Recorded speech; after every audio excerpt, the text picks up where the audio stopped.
Hey, welcome to the Retro Chaos on this very early morning. Hey, how are you doing, Alec? Welcome. All right.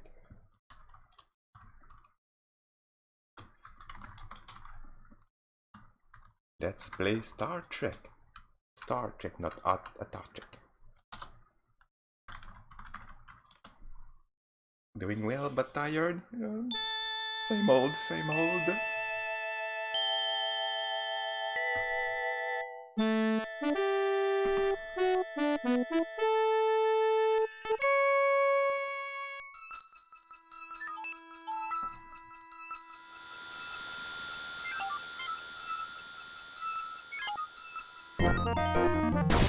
do not remember how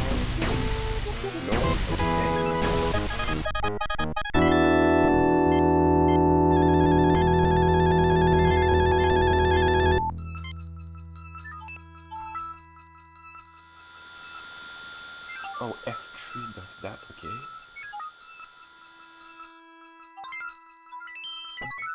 Aha. Load.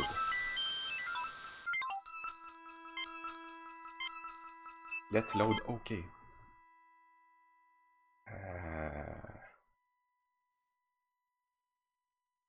Let's try another one.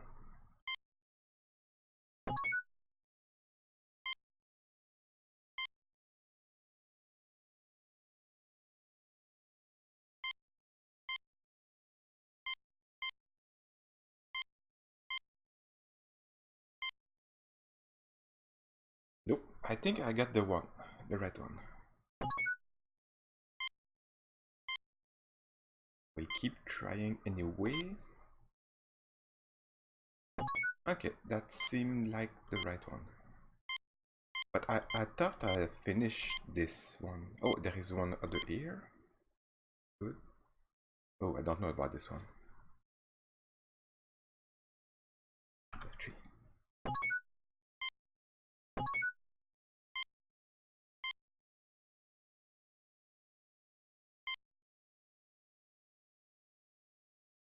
Let's try this one. I think it's good. Let's see the inventory. I will try to remember how to play this. Yeah. We have all sort of stuff here. This is anti-grav pad. Oh, this is something important.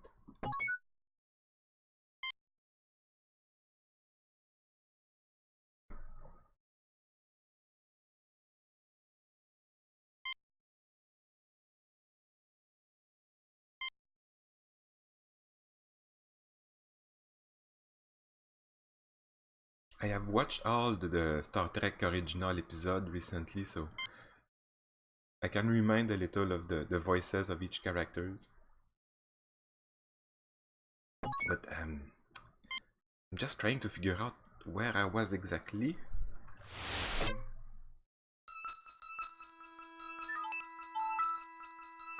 We are on a Romulan bird of prey. No, warbird. A warbird. Like this one. This is a Romulan warbird on the view display. View screen. And we are in another one. Romulans are the most evil aliens empire.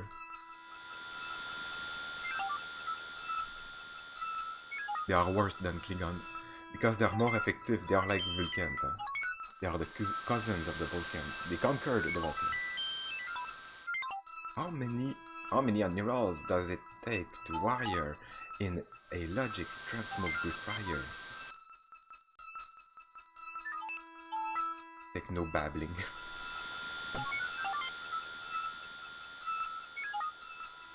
I'm just moving around. There is a room here. Alright, there is a room downstairs too. I think we can go downstairs. That was the point. No?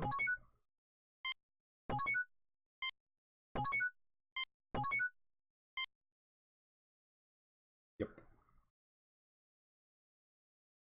Okay. Those are Romulans. We knocked them down. They are not dead. Like this one. Oh, right. Here we are. Okay. Let's analyze first. There is always a lot to do. Dr. Carol Marcus, head of the station's research team. She has been bound by the Romulans. How about someone giving us a hand? Dr. Anthony Cheever, Marcus's assistant. He has been bound by the Romulans. Hey, does anyone in Starfleet know how to untie a knot? And we have a Lieutenant Ferris here, our red shirt. I do. You just pull on the ropes until they are untied. I don't care how does it, who does it, but could someone get around to it on the Stardate? Yeah, Stardate. With the original series here, we are on Stardate 2000 approximately, or maybe up to 4000, 5000 maybe maximum. So, which is the equivalent of the 23rd century. It's post the 24th century where most of the series happen.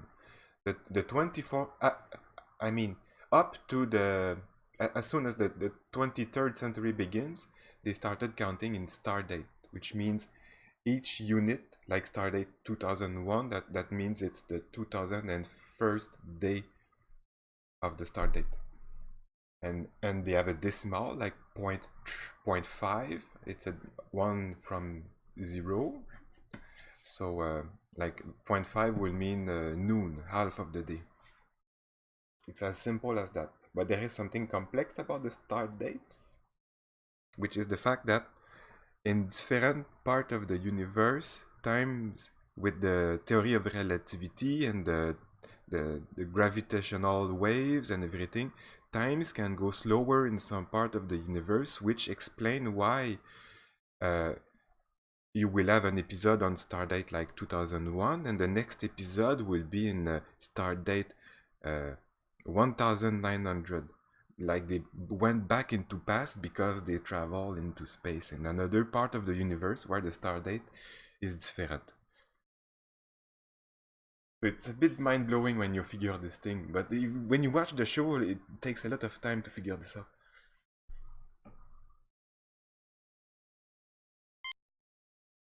So let's untie these guys.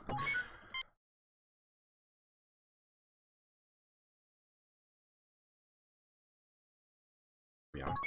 We will keep looking around. Thank God it's you, Jim. I'm so glad you came. An odd-looking device, almost like a 20th century torpedo fitted with a experimental gear. My God, that's some kind of weapon. Everyone on this project is an avowed pacifist, Doctor, myself included. We do not take weapons. Look at me, I can fly. I can fly. Dr. Spock here. Dr. McCoy is viewing this scene with interest. Oh, Spock is here. Mr. Spock is fascinated by these machines. Ensign Ferris is wondering when they are going to give him a tough assignment for a chance. For a change. Uh, his name is Lieutenant Ferris. Oh, it must be some maybe. Yeah, no, it's Lieutenant Ferris, but here it's called Ensign. Ensign and Lieutenant are two different rank. Little mistake. This is a very advanced research laboratory. This Romulan commander is unconscious. Something else? Anything else? The chair. There's some odd looking equipment connected to the torpedo. What does this stuff do? What's going on here? We are conducting research into the origins of life in the universe. This is our equipment. We believe that, well, I guess you don't have the time. You can get the background in my doctoral thesis. Okay, that must be the same thing. Okay. Talk. Thank you for saving our station, Jim. It's about time someone got here. Hello, Carol. It's good to see you again. There was time when I wouldn't have agreed with that statement, but I guess some things do get better with age. You always could put me in my place, wouldn't you? That's the one thing I could never do. Your place was wandering in the galaxy, and that's the one thing I could never give you. How many admirals does it take to wire in a logic transmography? Spark, you and your techno-babbling. Yeah. They are speaking when you just wait. It's the Edolan mission. They are the text bubbles. Fascinating equipment. I believe I have seen this sort of equipment someplace before. We are testing the effect of radiation on combinations of simple and complex molecules. We are trying to see what new forms of life are developed and how they compare to our own early development. Fascinating.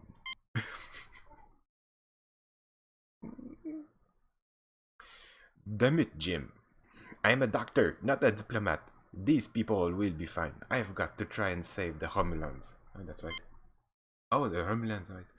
These Romulans appear to be a negligible threat.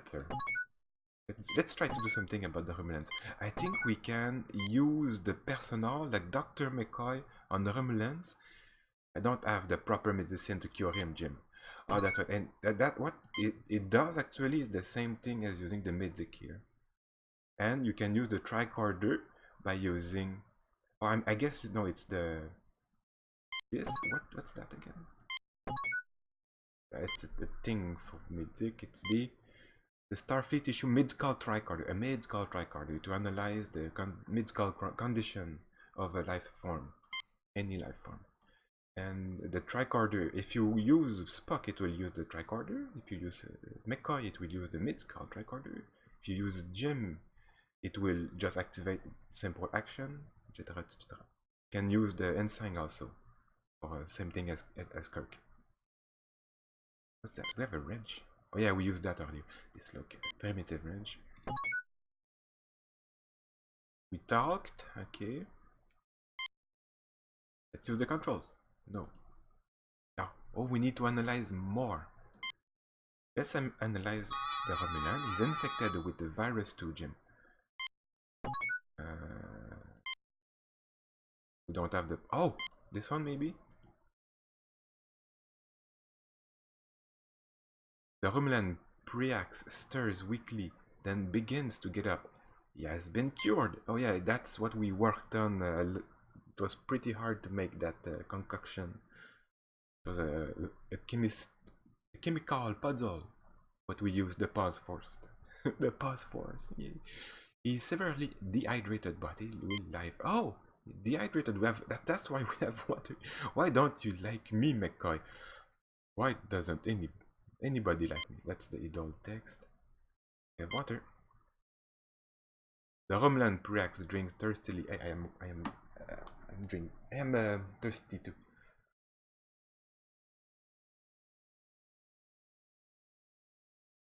Okay, he empties the container.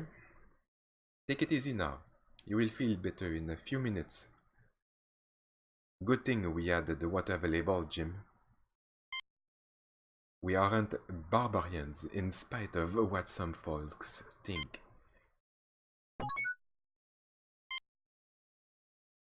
This Romulan commander is cautiously looking at you. He's called Priax. They are all inspired from the Roman Empire, actually, that's why. They look like Romans, they have Romanic names. They are, military speaking, they are a bit like the same. I have called off the Romulan attack on the station, Kirk. I believed your virus was some kind of deliberate attack, but your great honor and compassion have convinced me otherwise. Yeah, we infected them so we could rescue the scientist. With a special gas, I think. You also conducted yourself in the most honorable fashion, Centurion Priax. You may return to Romulan space without Federation interference. We will take our... Oh, there was different selection. We will take our leave now, but first I wish to bestow upon you the Romulan Eagle of Valor for saving the lives of me, my crew, and goodbye, Captain. That's alright. Any dialogue is good, it's just that it's gonna make a kind of different story. It will not make any event different. You are an honorable adversary, Kirk. Jolan, true. You are also a worthy opponent, Priax. May you live long and prosper. Raise an eyebrow. Spock. Spock with the eyebrow. You will never cease to amaze me, Jim. Goodbye, Carol. Goodbye, Jim. Gentlemen, let's go home. Onward to the next mission.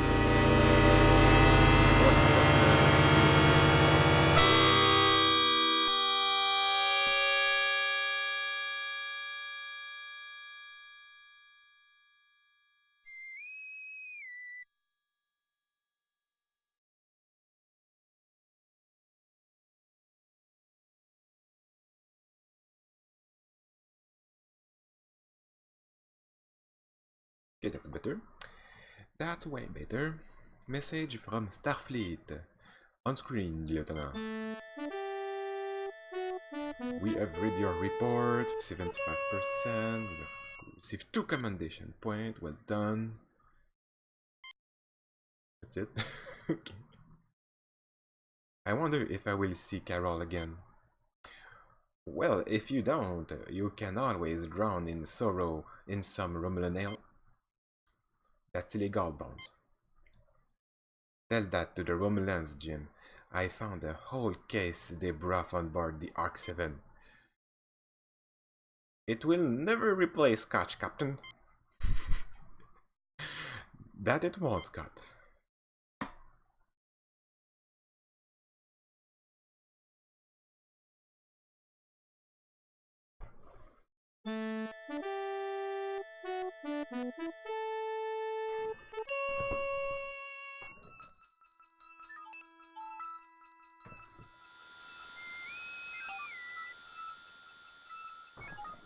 Priority message from Starfleet. On screen, Lieutenant. We have reports of an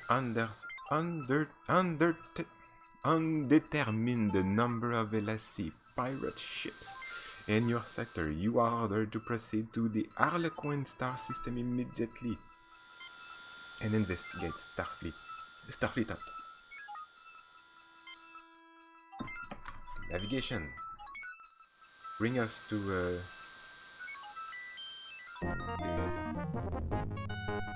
we need to ask Chekhov for navigation to bring us to the new system. We have arrived at Harlequin. 2 LSC ships approaching fast, Captain. I'm also picking up an ion trail from a small ship, probably a scout.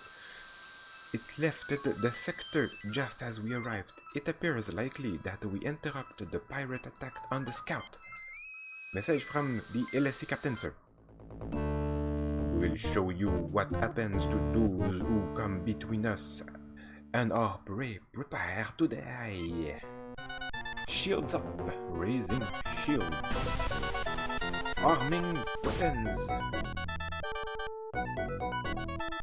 I must not shoot the wrong ship. I have to make sure which one I am attacking.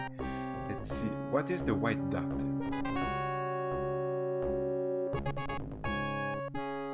Apparently I cannot reach the white dot. Okay, there you go. I think it's a Federation ship, right? I don't know. Which one is the right target? Green or white? Green or white? Let's see who's attacking me. Oh, that guy. The white one. Starboard nacelle has been damaged. How do we repair again? E? I don't know how long we can take it. No. T. No. The pirates have retrofitted some kind of energy beam to their ships. Captain, it's very difficult to detect. Yeah, that's the science station. Why? No. D. Damage report. We need to repair the nacelle. Hi, Scott. Hi, sir. Because the nacelle is damaged, we have a reduced mobility, maneuverability.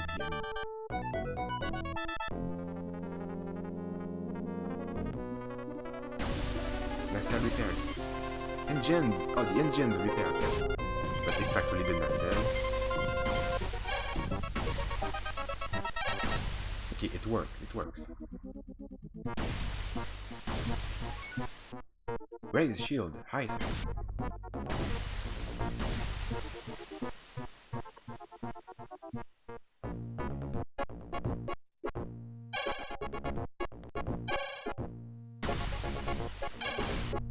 Oh, you want some? Both of them are okay. There are two enemies. They have different colors, so I can lock on them. Still, the engine have to be repaired. I sir.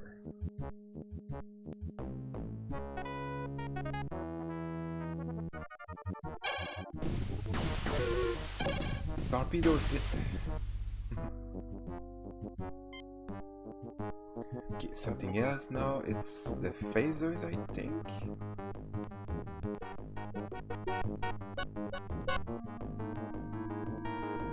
Or it's not the bridge.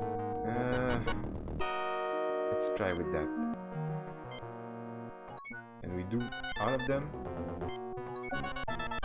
Let's make sure. Torpedoes repair. It's not the torpedoes.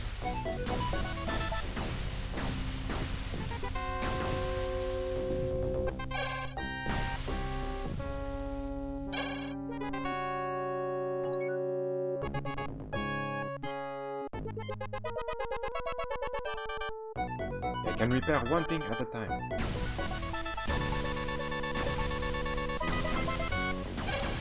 Oh my god.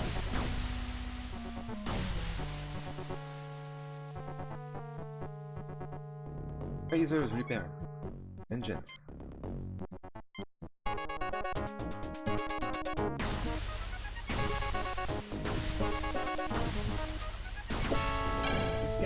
hard!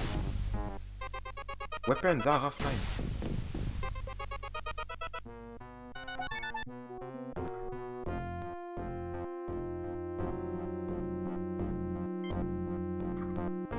Disarming weapon, oh boy. Arming but offline.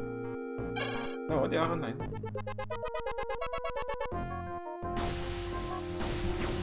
One of the other guy.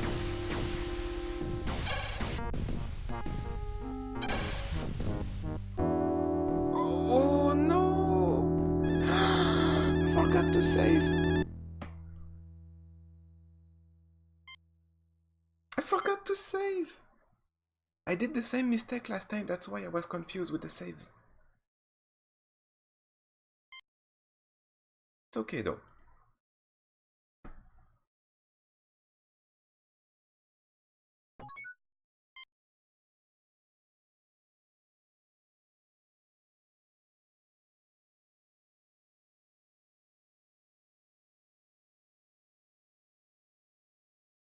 To boldly go, no, to go bold like, forget it.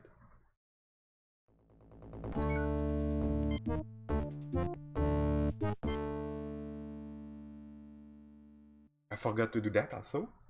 Maybe another point will be given to me for that. You need water also.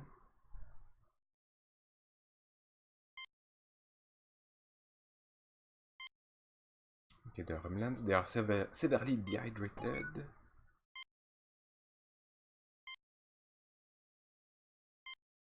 Take it easy now, you will feel better in a few minutes.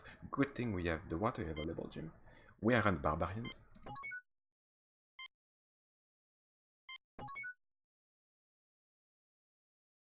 Okay, that's just for the heck. Let's make it quick.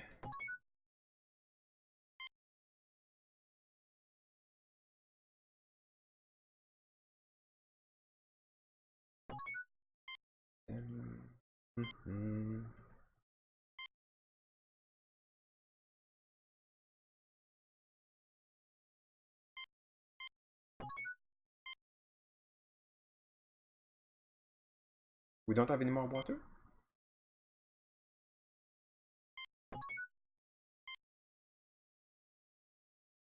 Okay, it works.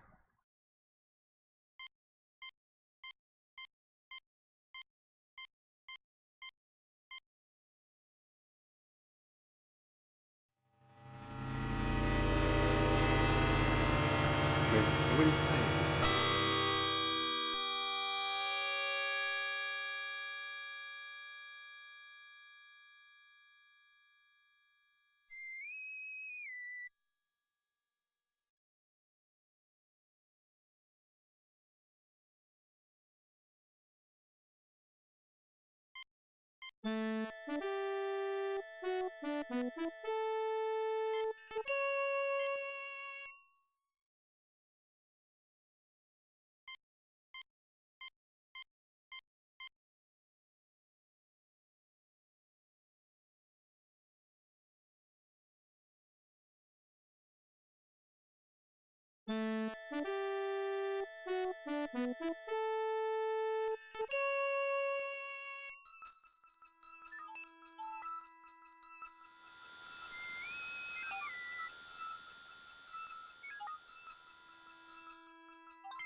Okay, where are we now?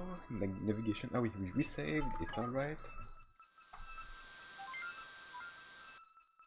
You can click anywhere. Doesn't matter. It will go. It will go at the right place.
That's not really how it is supposed to work.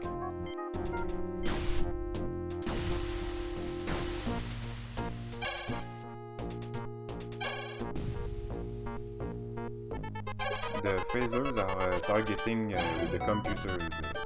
They don't miss like that.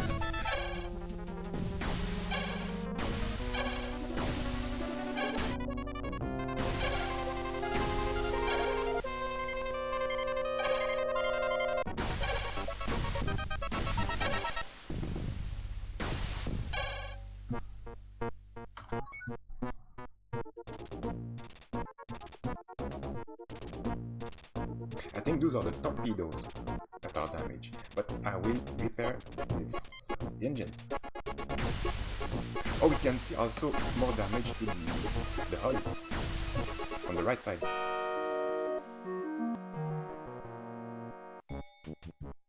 Oh, we destroy one target.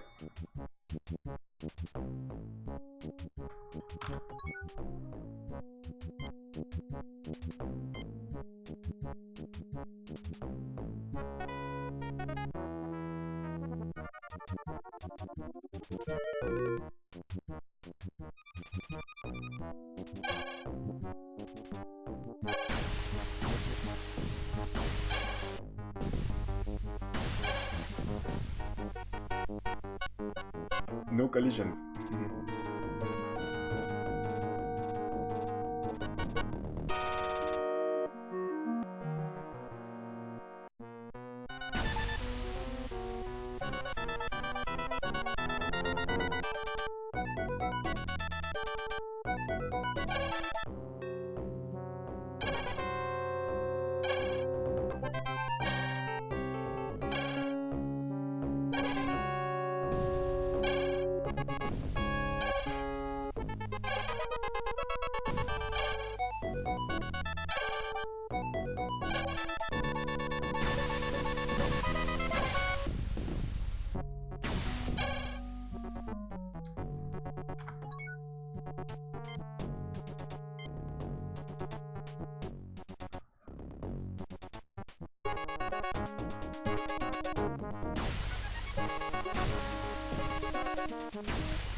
This guy is so tough.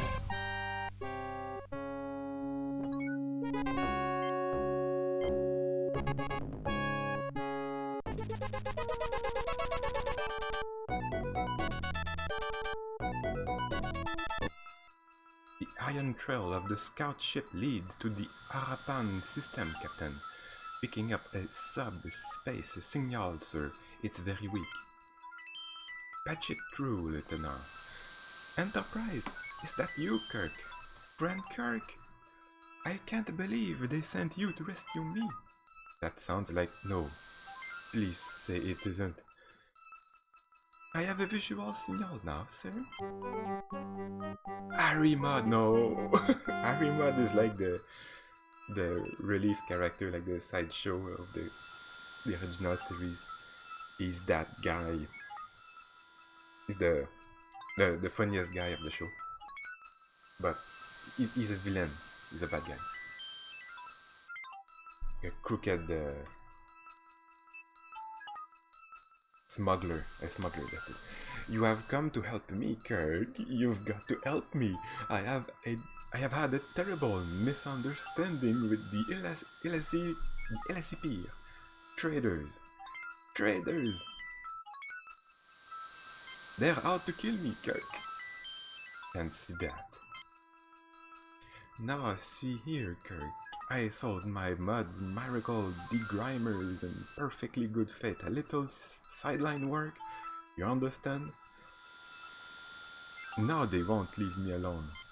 Oh no! They are tracking me again. I can't send the coordinates. You have to come protect me. I am a registered trade ship with the Federation. But out. I am afraid this ship is registered, Captain, and regulations require we respond to his distress signal. Let's repair the... Everything is repaired. Okay. Wow. So Scott always repair everything automatically, I guess. Let's wait. I want to check if the hull will be... Engines are repaired, okay. There's one thing after the other. I think it's all automatic. But you can prioritize what you want to repair. Right? We still have damage here.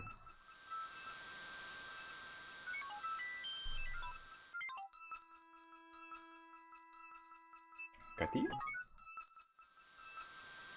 This is the damage. Yep.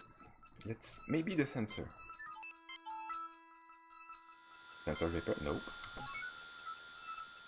I think it's the hull.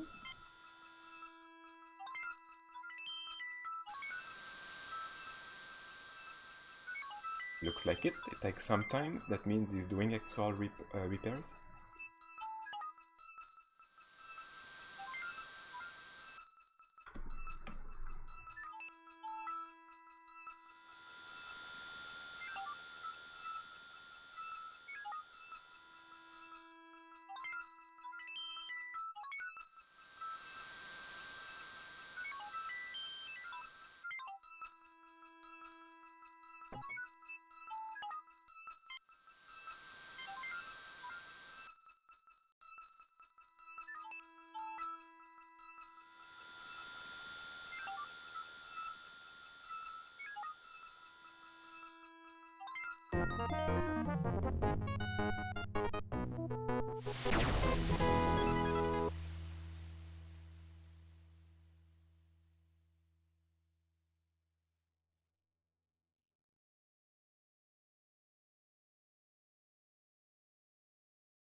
Alright, new mission.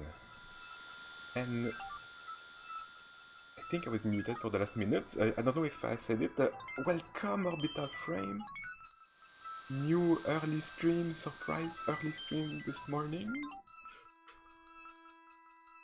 I didn't add enough coffee, but it's okay. I have some water here. I just wanted to finish this game. I think we can do it. There is like 4 missions in front of us. Let me check.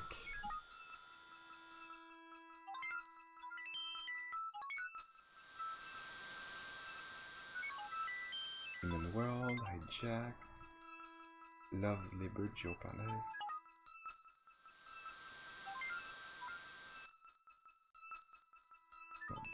This is another fine mess. 3, 4, yeah, 4 missions left.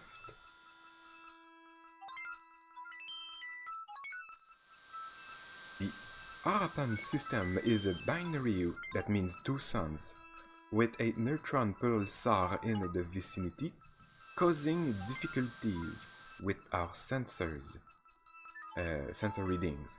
I was able to trace Mud's transmission to this derelict. So our friend Harry is on board, no doubt. Can you tell me anything about the derelict vessel? There are 6 major subdivisions within the hull. All systems are down. There is, however, limited atmospheric integrity. The environment appears to be the result of a temporary cyber ship. Life support generator, not exactly a reliable model, Captain. We are being held by Mr. Mud, sir. Captain, you came, I'm touched. Harry, I have to be touched. In the head to have anything to do with you. How's your lovely wife, Stella? Oh, that's another inside joke from the show. Stella is super dominant. Dominate. She's like the boss in our couple. Like she's actually acting like her mother, his mother. That was a dirty trick, Kirk. However, you will be glad to know I let bygones be bygones. If the Enterprise will stand by and fend off any pirates, I'll just finish my salvage operations here and be out of your hair. Computer records document that you filed notice that there was no salvageable values here and that the ship was a common passenger tug. Did I say no value minimal? Did I say no value? Minimal, Captain. Minimal. It meant nothing looked promising when I filed the report. We both know my judgment isn't always perfect. I would say your judgment is never perfect, Harry. Perhaps we should beam over and judge the situation for ourselves. Ah, that isn't necessary, Kirk. I can handle. Harry, relax. We are old friends. We will understand if things aren't picked up and looking neat. Kirk out. Alright. I need more CPU frame, please. Okay, the game was loading too slow. I would very much like to see this alien ship, but the prospect of dealing with Harcourt Fenton Mud, Harry, again gives me pause.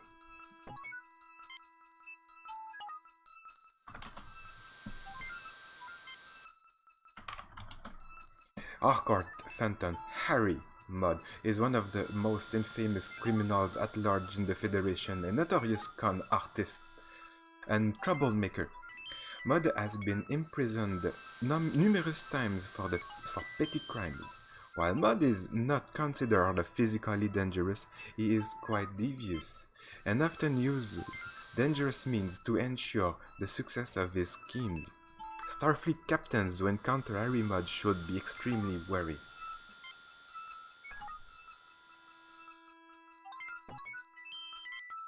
Our orders are to render whatever assistance we can, sir.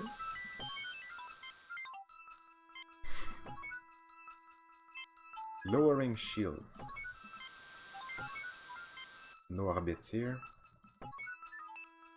Disarming weapons. This is to go to warp. And let's have a save here. Okay. We beam. Spock, come with me. Scott, you have the con.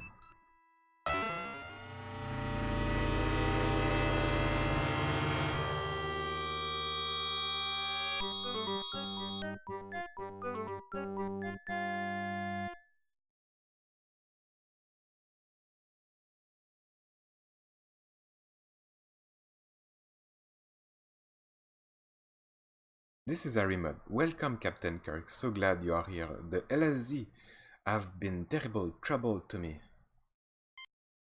Well, you are terrible trouble to me, Harry. Tell me what this is all about. I happened upon this ship not long ago and just dutifully registered it as a salvage, mind you. In the hold here, I discovered one of these devices in that box over here. Then, when I tried one on a wall, it floated off the grease and dirt, perfect for cleaning, near as I could see. I peddled a few of these Mod's Miracle degrimers, and everything was going perfectly well.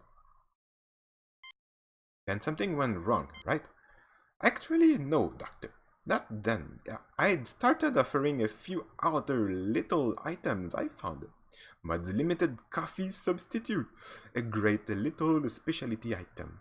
Lenses to a firm packaging, Buldy round telescope kits, a collection of novelty paints, things like that. All of a sudden, the LSZ pirates are asking for me in every quadrant and wanting to know where I'm getting my goods. I see, Harry. Well, we'll look around here while the Enterprise remain close by. Look around, all of you, like Captain, but I will be keeping an eye on you. I have registered this derelict as a salvage, and I don't want you ruined off with all my prizes. Harry, as official representative of the Federation and of Starfleet, we recognize your right to legitimate a salvage. Need I say more? Hey, Simna, welcome! This one is also like a final unity. I don't know what you mean by final unity, but it's a very unique game. Hi. How are you doing? Very early this morning. I'm still pretty tired, but I couldn't sleep anymore. It was too hot. Star Trek: The Next Generation game of style. Yeah, this is the original, but the original and Next Generation are pretty similar. Yeah.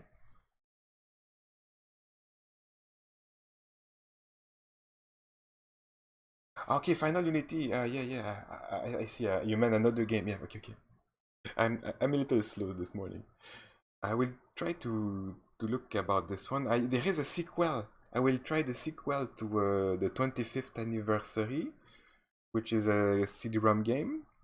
I have never tried it before, but this game, this will be the third time I will beat it.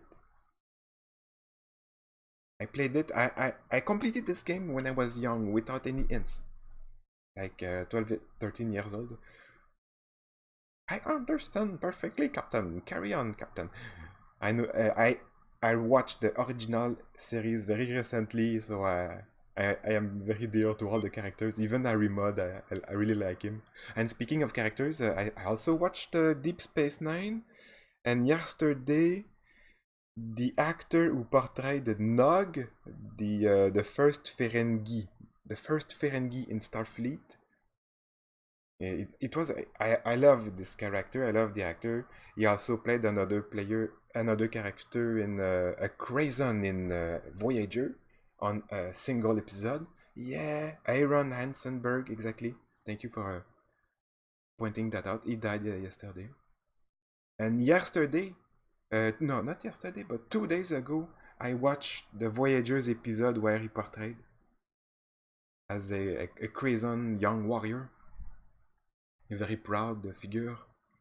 But his character Nog, Nog by himself is a character that gives so much potential to the new Ferengi idea that was just an idea to have something different and new in the next generation. It was an improvised idea. It ended up being quite good. They are interesting, the Ferengis, because they have this attitude about just making profit, exploiting, and they don't care about the misery of others. But they are not stupid, they are not bigots, and they are not violent. They have never been. And that's give them a lot of value as a species. Even if their ships are very weak in combat, they are the weakest one. So let's look around. There are shiny, multi-sided spherical objects in this box. Odd-looking contraptions, small enough to hold in one hand. This place is cluttered with stored goods of every sort. It would take an army of workers weeks to examine every containers and determine what is inside. You look, but you see nothing of note.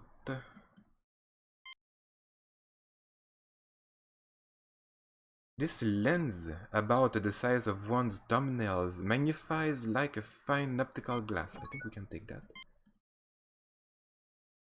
You've got it. We've got what? An optical glass, okay.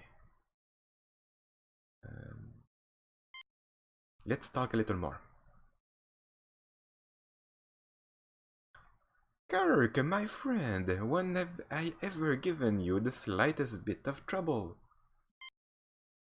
There was the time that you tried to commandeer the Enterprise to sell wives to miners, and then there was the time you stole the Enterprise to exchange us for androids who were holding us prisoner. Perhaps there have been a few minor misunderstandings. Yeah, those are actually some of the episodes in Star Trek. Yeah, Quark, portrayed by Armin Shimmerman, is a great. That guy is a great comedian. I have not seen Discovery yet, and I am not too prone for watching this one yet. I will rewatch the whole thing before going into Discovery. I will wait for Discovery to be completed before starting it. I will watch all the movies again before that. Harry Mudd is in Discovery. Wow. Wait, that means does Discovery is in the early era, like in the same age as the original series? It's in the 23rd century? Before the original? Oh, just like the Star Trek Enterprise, huh? That show we sometime heard about. I don't know if I will watch Enterprise. Maybe. Maybe. Okay, don't push your luck, Harry. Why do I have the feeling that I am about to have a very bad day? Kirk, no, that you are that we are together. It was a rhetorical question, Harry. Given the past record of Harry Mudd, Captain, I strongly recommend that you do not trust him. Yeah, Enterprise is the very early beginning, yeah. Mr. Spock, whatever gave you that impression? Tough Vulcans were supposed to be logical.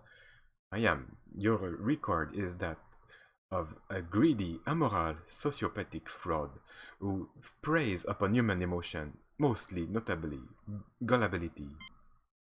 For once, Spock, I couldn't have said it better myself. Why, I have never been so insulted in all my life. Jim, you can't seriously be thinking of helping Mudd after all this stuff. Bones, Federation law is clear on this matter. Federation law protects everyone, even Harry Mudd.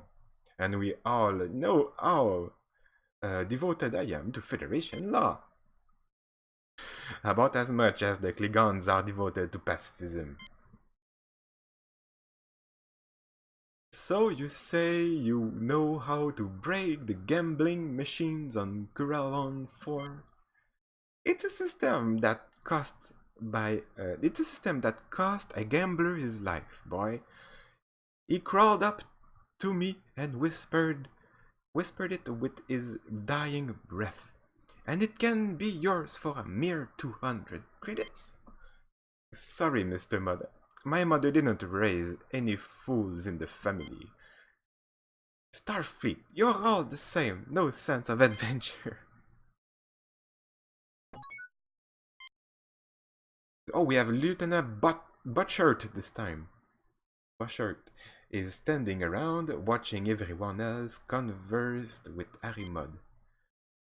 Dr. McCoy looks like he would like to violate the Hippocratic oath on Harry Mudd, but the Hippocratic, yeah, but you know he won't. Mr. Spock is as close to annoyed as a Vulcan can get.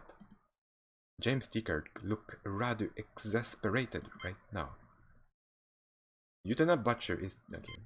And Harry Mudd, Harcourt Fenton Mudd, of course, is going to be honest and fair with you. Yeah. Okay, I think we can move.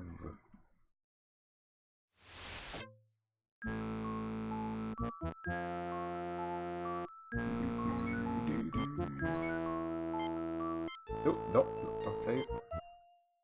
No!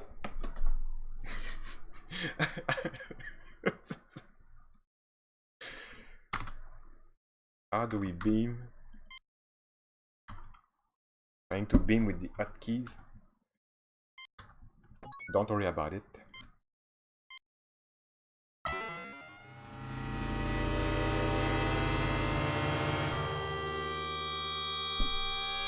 We can skip through, of course. No matter.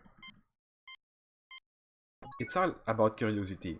There is no point given if you don't observe everything. It's just because it's fun to do. So, I think we can pick up the lens. Yes.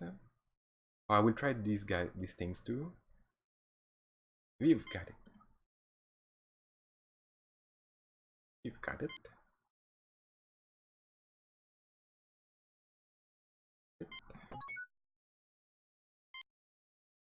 So we also have one of Mudd's Miracles Degrimer, that's for cleaning.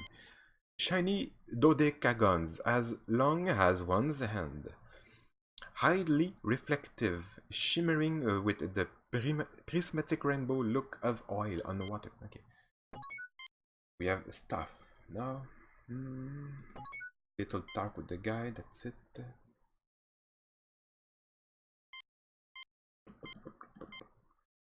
Now we save. That was fast. Save, replace. There we go. Okay.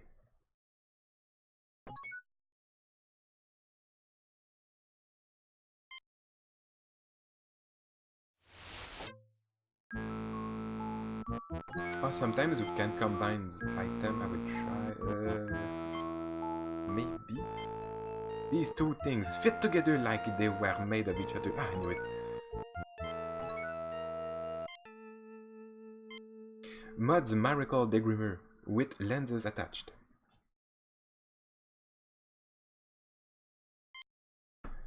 Oh, there are some kinds of retro indie sci-fi games that are pretty good. Techno Babylon. I will point out Machinarium also. And I have another one in mind. Well, there is Dungeon of the Endless, but that's not exactly the same thing. It's an action game, but one from the same generation. It's the story of a crew in space that they relive the same day, like the Groundhog Day. It's a short game, but you have to redo it every time, and every time you do it, it's completely different because there's yeah. What's it called? I don't have it in my Steam list. Can't. I've been trying to remember the name for a long time. I can't. Hard to say.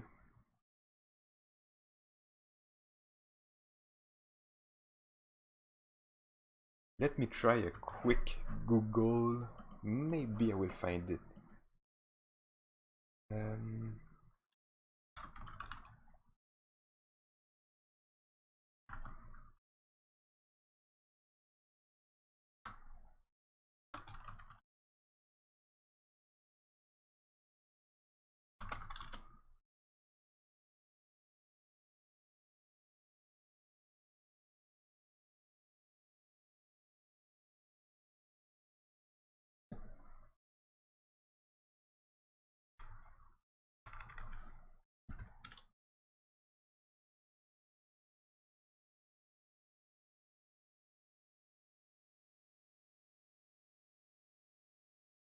It's too hard to figure out.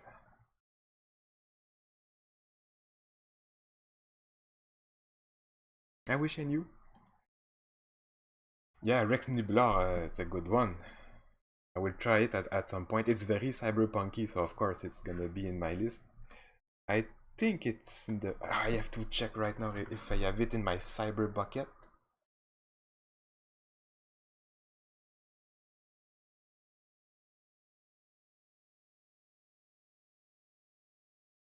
Yes, it's right there. If you wonder about the cyber bucket, I have a chat command for it. I think. I'm not even sure. Let me check if I have a command for that. Yeah, okay. It's simply cyberpunk. Q, no, that's not cyberpunk. That's my cyber bucket. There we go.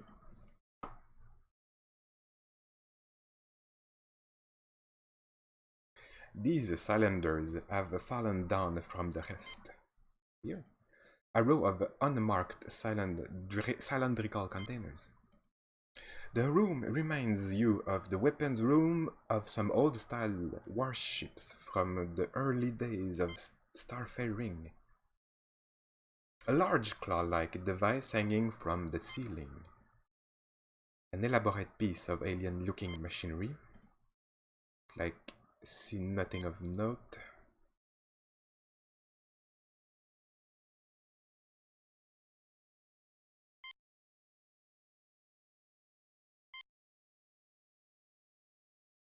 Mr. Spock is looking forward for the moment that he can sit down at the main computer and analyze the findings of these missions. Mr. McCoy is cowling, probably from your meeting with the Harcourt Fenton mod. You look, but nothing is, no. Dwarfed by the technology that surrounds him. You can always have some new curious text to check here. I wonder what's happening on the Enterprise right now. Scotty will take good care of the gyms he has before. I know bounds. I wonder where that mod has gone. I wouldn't let him out of my sight. Mind you, I am not too crazy about having him around, about having him in my sight either. A most interesting technology, Captain. If the LSZ get hold of this, they will make Mud seem like a perfect caretaker for the comparison. It looks to me like these people knew how to defend themselves, Captain. That machinery in the middle of the room, however, is like nothing I can recognize, and I thought I'd seen just about everything. Okay, let's try to figure things out now. Oh, there is this thing here. 2 yellow triangular buttons. A red triangular buttons. 3 triangular blue buttons. The room. Okay.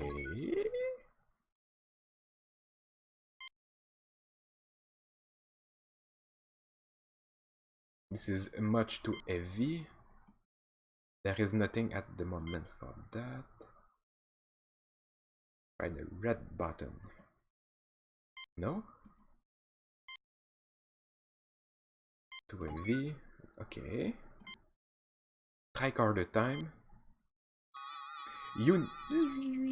Unique Captain, I believe these are self-referencing packed quantum cartridges. Power boosters! I have read about those. But they are just theoretical. theoretical. Evidently, these are more than a theoretical, Lieutenant Butcher. The energy initially released is infinitesimally small, but boosts itself until the power finally released a comparable to our photon torpedoes. The technical journals discussing the possibilities indicated it would create a weapon of greater range than those we have now, if not a greater punch. The machinery to deliver these cartridges would be an engineering feat as well, Captain. Okay, try guard with this. The control panel has power running to it, Captain.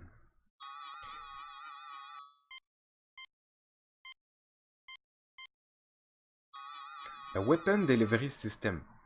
It appears to be an accessory tied in directly to the alien equivalent of our ship's phasers and photon torpedoes. Oh, so that's what it is. Part of a loading system for the weapon, it is also fully functional. What the heck?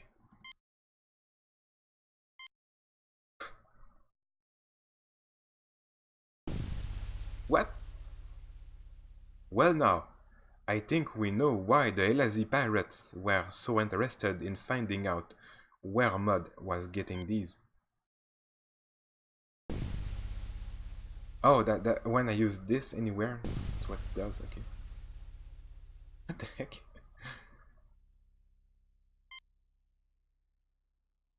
Let's move. And, save. Save.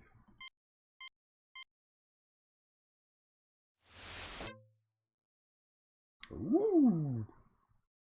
I really like the design of each room in this game. Somehow, it still represents the old feeling of the Star Trek decors, but all the design they made. But here, there's no limit. It's more colorful, more fantastic. Small containers of oddly colored liquids.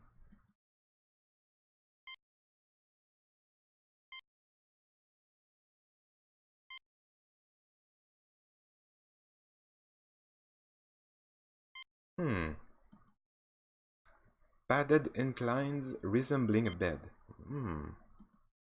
This seems to be a main monitoring station for the beds. Above it is some sort of dispensary, like it's the infirmary here.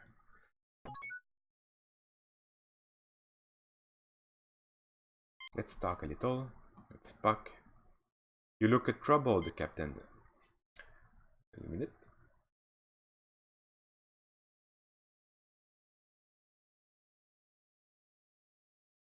Just a second, please. There we go. Okay, sorry if I was bothering you. I was just silently cursing the day I met Arimod. Are you religious, Jim? Is Arimod a divine punishment for anything we did wrong?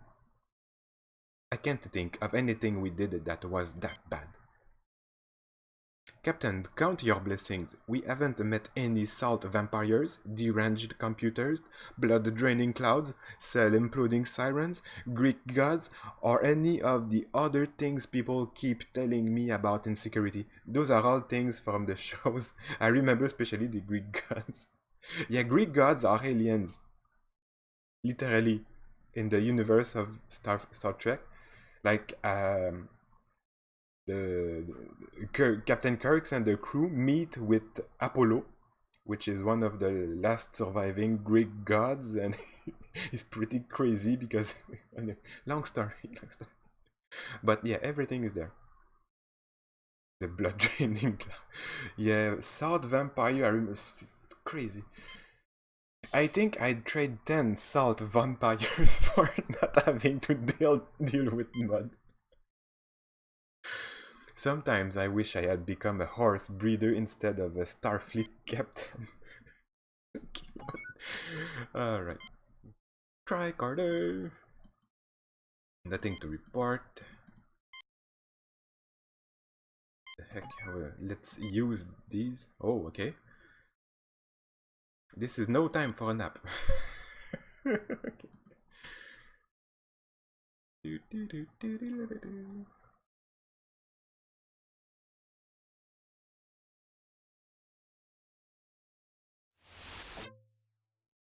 Oh, what? Oh, Mud is here now. Okay. Sometimes you have to move around and things happen. Whoa, why, Captain? Oh, damn! Jim, that doesn't look good at all, Mr. Mud. Let me take a look at you and check whether that had some delirious effect. No, you are all space aliens.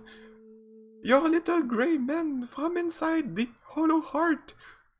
You want to experiment on my body parts? Stay away from me. Deleterious effects. I guess I don't even need my tricorder to know that. You will mind control me, kidnap my children, dissect my dog. Jim, if we can get him into one of these beds and get it active, I think he can be cured, otherwise he will likely to become increasingly violent. Stay away from me. Okay. Let's use him. Spock, let's see if you can't outflank him. Okay, Vulcan pinch, alright. All yours now, Doctor. What's that? You look, but nothing to see. Okay. Harcourt Fenton Mudd. 3 of the most prominent psychologists in the galaxy became famous by publishing case studies in sociopathy about him.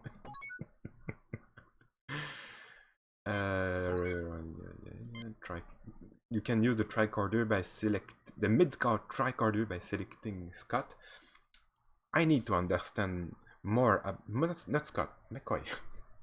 I always call him Scott. Scott is the engineer, the Irish engineer.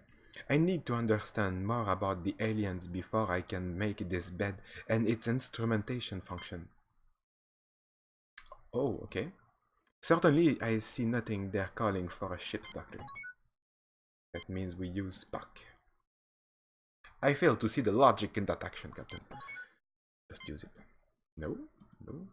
We won't be able to operate any of this equipment unless we can learn more about the aliens, Jim.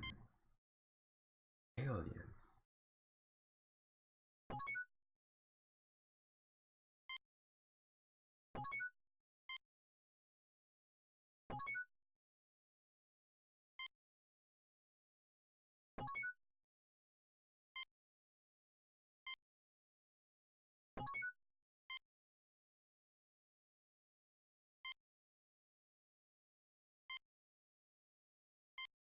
There is another room to explore.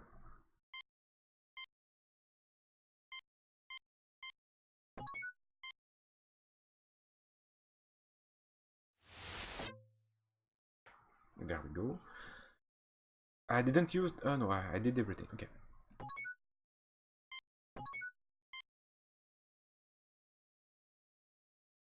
Oh, this looks like something I have in my inventory. A large plain gray screen. What? Oh, that's the screen. Okay. That must be the projector. I don't know. Shares. Controls here. Okay. A control console from which operators run the ship.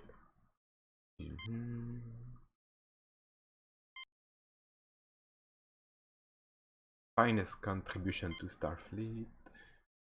Frowning. Looks intensely at these controls and suppresses a childish impulse to touch them. Oh, thank you for the follow, Ishu no Ho. Thank you, thank you. Welcome to the Retro Chaos. Alright, up. And Kirk. Let's chat a little. I'm speechless, Mr. Spock. Words cannot adequately describe this place.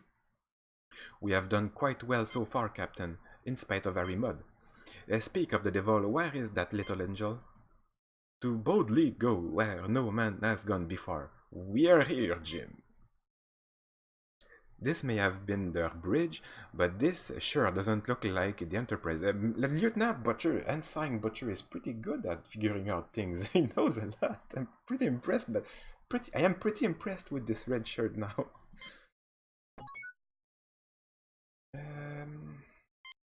Tricorder. Evidently, the aliens bridge their centralized control. A closer look may provide more information. Yeah?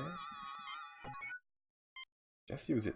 Mr. Spock, come and take a look at this. This is evidently the main bridge. What do you make of it? This is clearly the control... Oh! The Nerd Stash! Thank you for the raid! Thank you so much! Welcome everyone! Welcome! Please enjoy the Retrocast files. We're doing some Star Trek today. I'm very passionate about Star Trek these days. I'm watching the shows. I watched all the Deep Space Nine. Can I see your papers, please? I started to watch Voyager. And that's a game I played when I was young. This is the third time I will beat it. So I have a good feeling about it. It's a very fun game. Mind stepping out of the car, sir? And I love the characters. I'm very dear to each one of these. There's Mr. Spock here saying, this is clearly the control center for the ship. Could you open the trunk, please? Deduce much information, but I do observe two things. Go on, Mr. Spock. The station gentlemen. Definitively is configured differently from the one beside me. This shouldn't be surprising. After all, there are two stations. That may be, Doctor, but if you will recall, all the Enterprise's different stations link into the same computer network bank. And what else can you determine at this stage, Mr. Spock? These people have a fixation for the number 6, and even divisors and multiplicands thereof, 3s and 12s, and particular. I believe this may be the necessary first clue to understand the aliens. So this is a great point-and-click game made by Interplay, is that it? Not sure. Because it will really embrace the idea of each episode is a different adventure and story, and they have made great puzzle, quite difficult one, but not too much. And with they had a lot of information dispersed in the techno-babbling. They have 7 missions. So it's like 7 different episodes, Star Trek episodes. Good story, good writing. So let's figure this one here, though. Fixation with number 6. We are talking about 3s, 12s in particular. There's something to do about that. What else? This is another kind of station. It's the same thing. The screen. There is nothing at the moment for me to do. We have this thing here. I guess we can use it. Nothing. This is the part where it gets pretty hard to figure things out.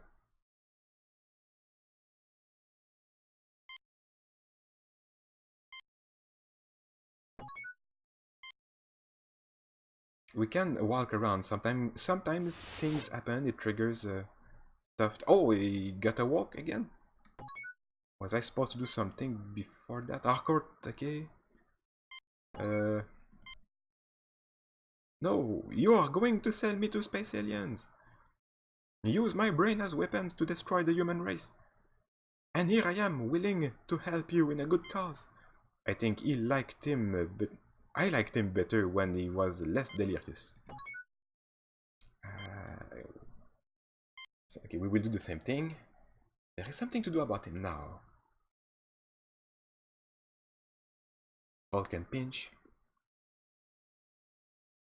All yours now, Doctor.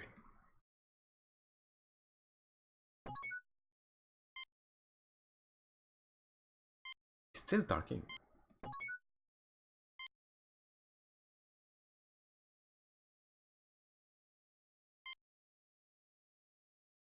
We need to figure this thing. Have I tried this? Yeah.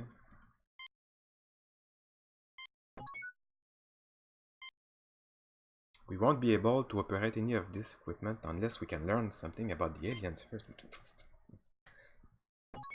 Maybe we will have to come back here. I don't know.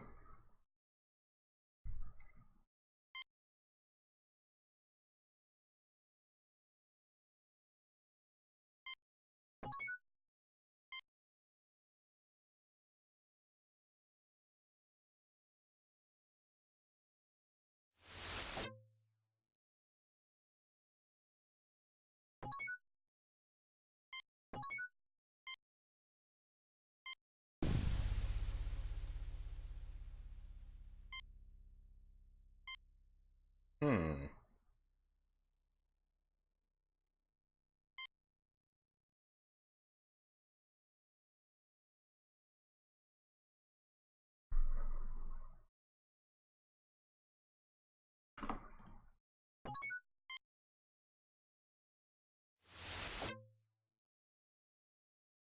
Oh, okay. A new room. I didn't saw that one. Okay, okay.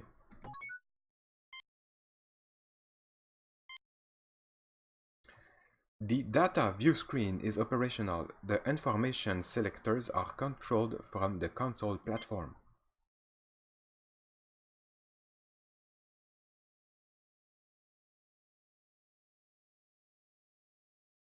The sphere in the middle of this console appears to be some sort of control mechanism. That's it. I have a feeling about this thing here. Nope. Nope. And then again, we have two rooms.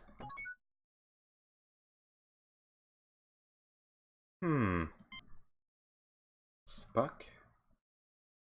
Nope. No Spock? Okay. The tricorder. Okay. Apparently an information data screen, something like the display readers on the Enterprise. Yep, McCoy. Okay. Not my area of expertise, I'm afraid. Let's try again with Spock. Oh, it works. This seems to activate the ship's computer bank controller node. Given the alien's predilection for multiples of 3, it might be possible to use our tricorders to decipher the information carried in the databanks. That would be quite a find, Jim. This is an alien race unknown to us, and they were certain to have knowledge new to us. Were the universal translators available, this would be simple. With the Enterprise out of range, that's not an option. Mr. Spock, what else can you do? I believe if Dr. McCoy and I conjoin our two tricorders, we may be able to process enough sample data to get a basic understanding of the alien's computer system.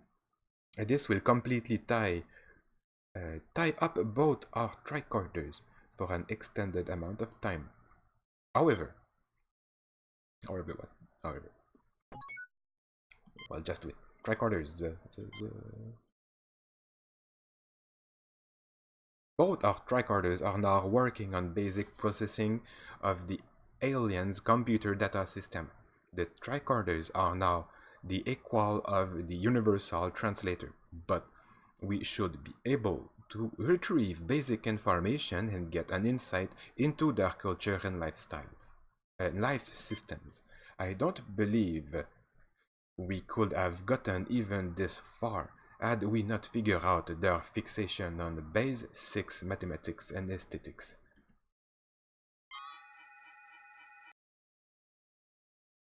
Their tricorders are again available for general use. The alien's ship's computer data is now accessible from the ship's library. I believe I have downloaded enough information to our tricorders to enable operation of most of the ship's controls, Captain. Nice. Oh, wait. Let's use that other door. This one here. Nope. Yeah. Okay, there we go. There's a door hidden here. Okay. Let's start. Oh, wait. Yeah, let's start with him.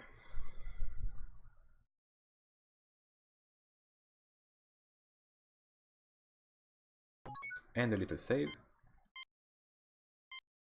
Save, okay. I need a little break. I have to take a short break. I will be right back. Please stay tuned.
Okay, I am back. Sorry about that. Okay, let's take care of Mud. Thank you, Alec.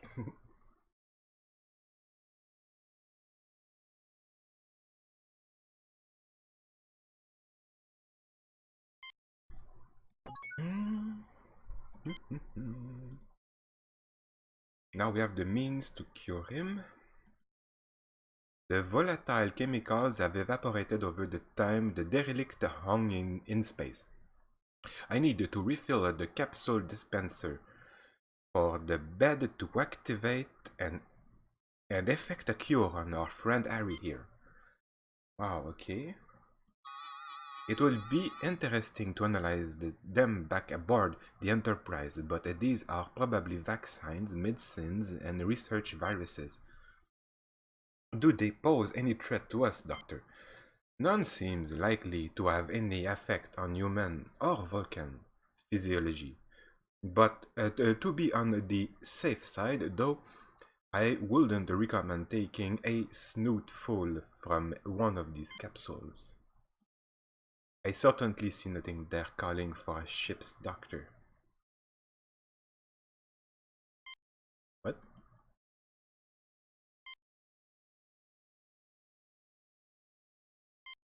What?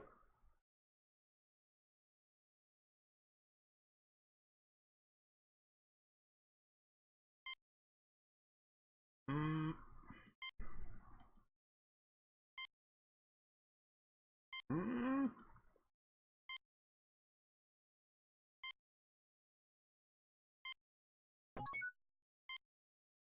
Oh, we can take those, okay.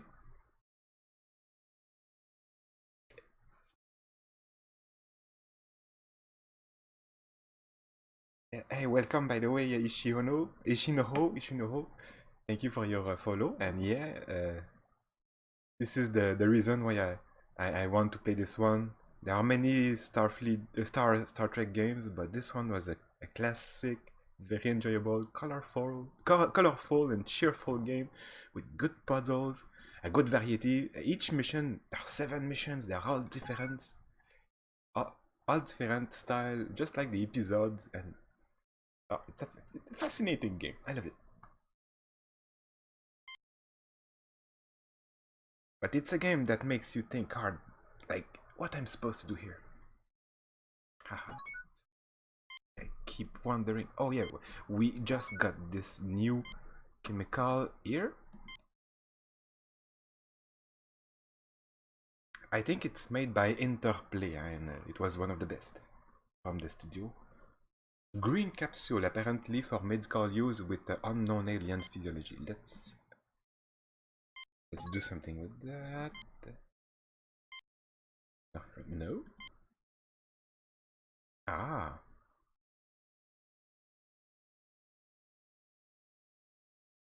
The capsules slide into the machinery under the bed exactly as they are designed to. I am telling the program our physiology is not the same as the alien's physiology. Don't want it to try to cure us of being human. That would be too much to hope for, would it not, Doctor? Particularly when we are talking about Harry Mudd.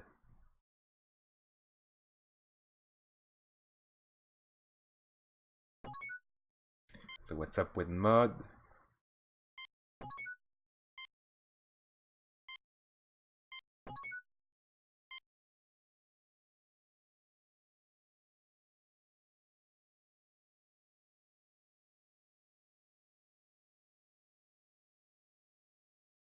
Okay, Harry, you should start to feel better in a few minutes. Just lie there quietly until you feel like moving. Give me something for this headache, Doc. I heard of Hamali 3 elephants landed behind my eyeballs and did a mating dance. Wow. He's not talkative. Alright, let's move on. We'll try to figure out the instruments in the other room now with our trigorders, with the new information, the alien information. Nope. The control panel running. Same thing.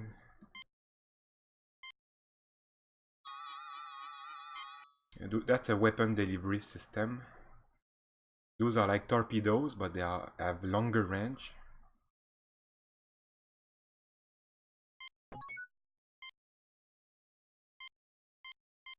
It's too heavy, but you're a Vulcan.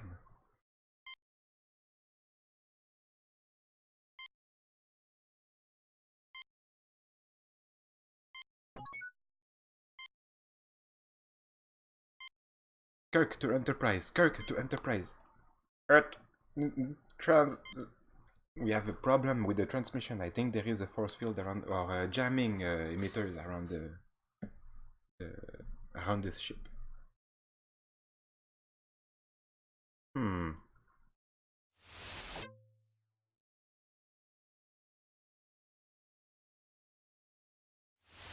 Oh, there is another room here. Wow.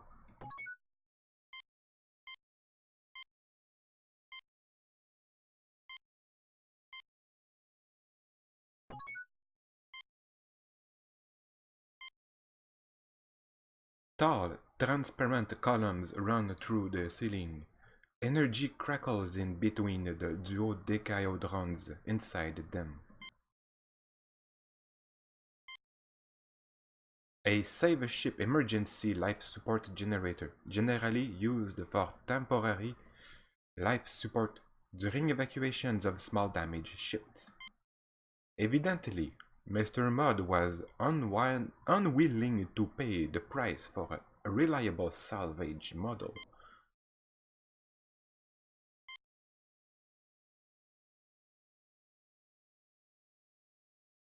Another crane. Hey, Dimsomniac! How are you doing? Welcome to the stream. A salvage lock hatch, a common type used to link a derelict to the ship doing the salvaging. It's melted.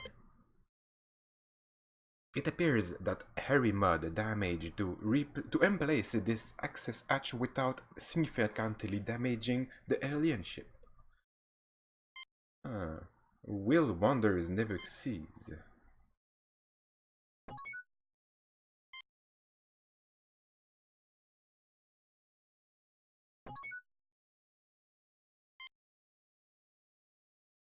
Strong silent type. Looking for a sign of Harry Mudd. Exploring the unknown is one of the few pleasures that the burden of command allows him. Spock continues to examine the equipment with a scientist's eye. Been watching Discovery? Yeah. I started Voyager. I love it. I really love the fact that the main character is called Catherine. And, you know, Katrina is gonna be my new identity name. So, I'm so dear and... Oh my god. It's so dear to me. It's a good show. I love the Doctor. It's the most funny character in the whole Star Trek universe. All the characters, all the actors in the Voyager are very good. They have they all have the pertinent characters, relevant characters. But I don't know about Discovery yet. I will wait. I always wait for the series to be over and completed before I start watching them, because I love to binge watch. That's my style. James T. Kirk. Okay. Enough. Let's talk a little. Just think of it, Spock. An advanced civilization with powerful technology and a nearly unlimited knowledge, and yet all of that didn't save them. Binge. It is a sobering thought, Captain. Unlike humans, I do not decrease my efficiency with meaningless dialogue. Spock, meaningless conversation is one of life's greatest pleasures. Well, Jim, as long as we don't strangle Harry Mudd, I can't see very much for me to do on this mission. Let's hope there isn't too much for you to do back at the Enterprise. When we get back to the Enterprise, you are going to have to tell me everything you know about this Mudd guy. You know, Lieutenant, they say that if you can't say anything good about a person, you shouldn't say anything at all. In that case, I have got a lot I shouldn't say about Harry Mudd. Okay. Let's try the tricorder. This is like, oh, got that already. An unusual matter-antimatter engine reminiscent of the design created by Hopium and Signify. Did I really check that?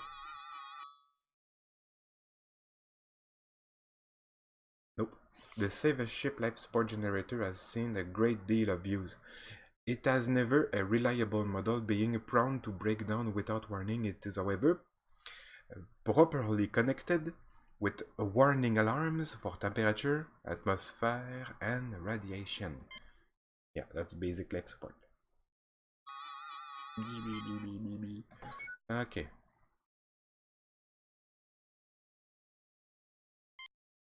McCoy?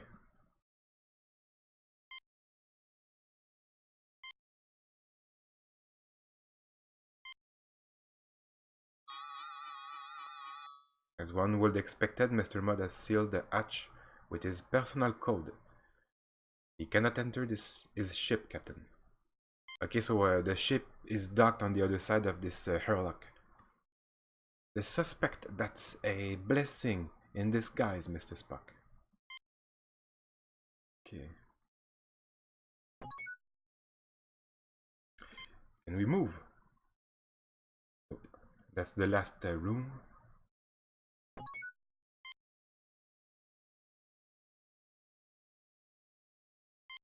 The puzzled expression.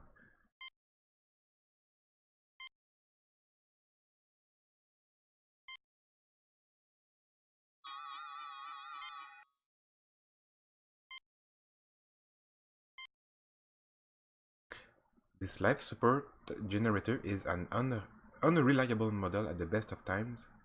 Tinkering with it is gambling with your life. Okay.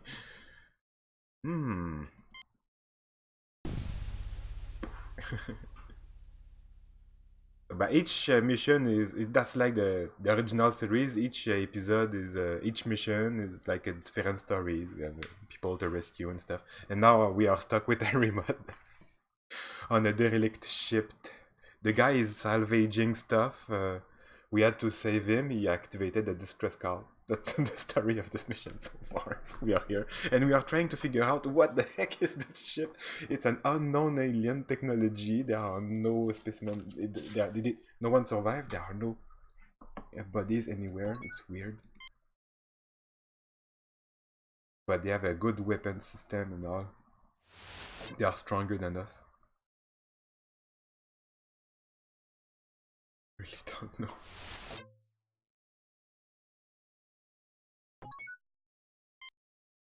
That's the weapon delivery system.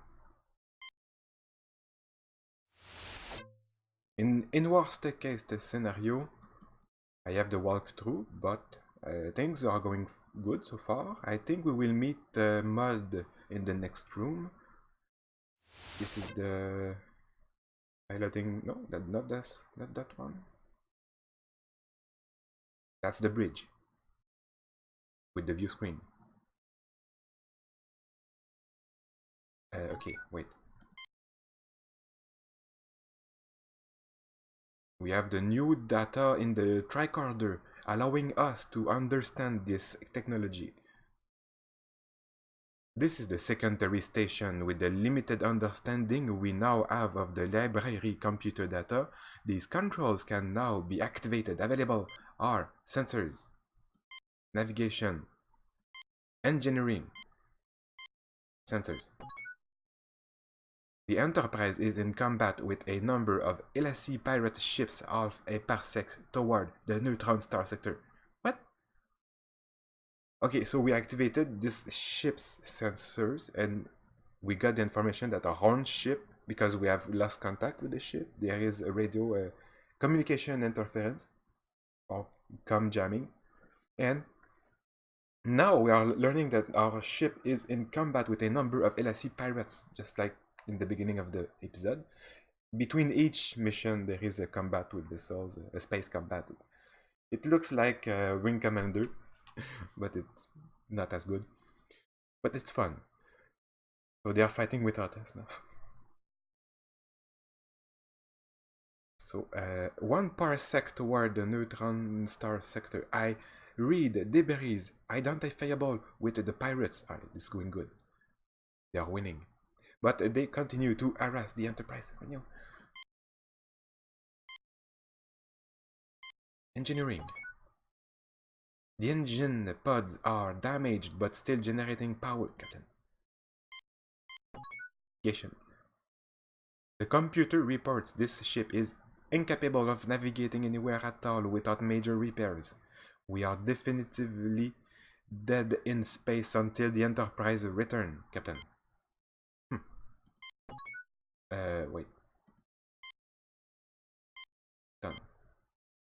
This part is different? No, it's the same.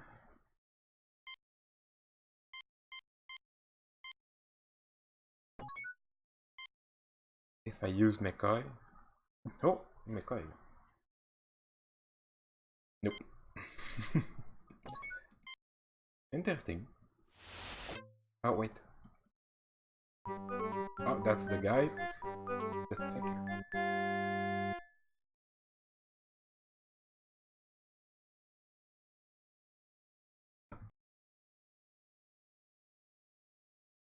Why, Captain? I see you got this machine to work. I tried to get it up and running for the longest time.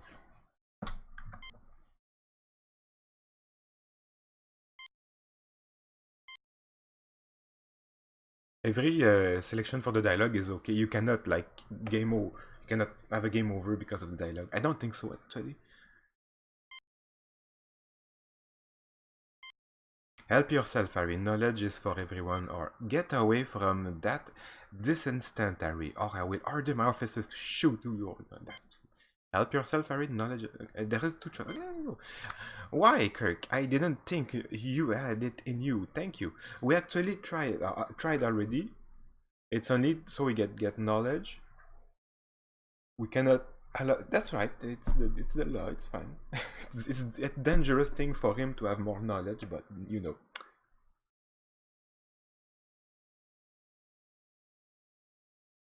Yeah, but I have played this game twice already, and I'm pretty sure it doesn't happen.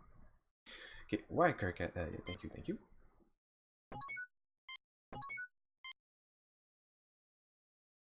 He hopes he can make it back to his ship and get away in one piece, of course.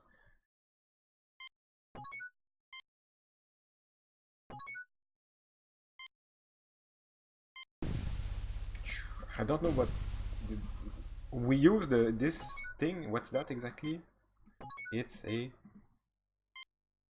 miracle degrimer with lenses attached. Oh, okay.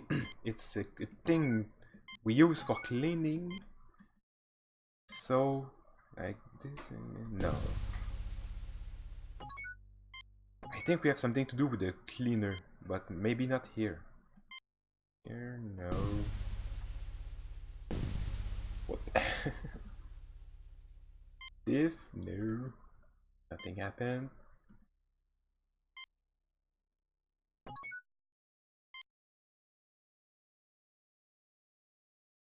It was not logical to allow RE mod to get within one of those 100 meters of this room.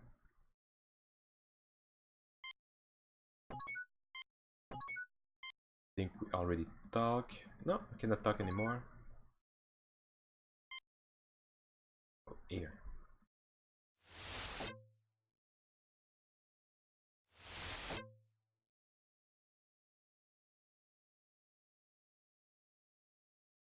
Don't think there is anything to do here.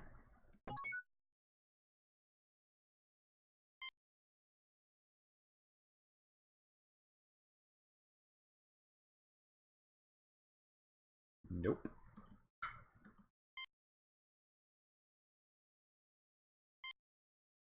Or maybe we can get one more. I don't think it will be useful, but let's do it anyway. We have to process it.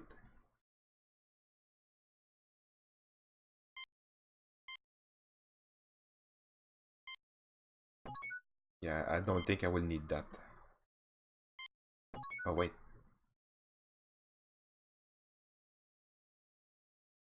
Yeah. it's not doing anything.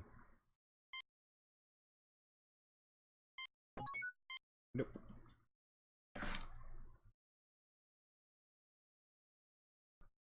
Well, well, well.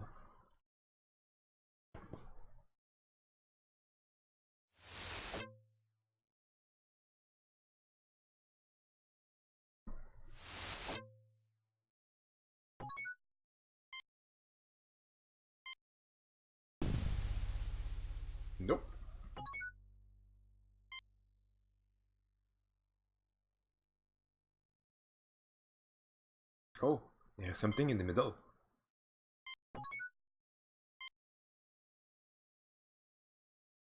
In here. This container holds bricks of what might have been reprocessed food a long time ago.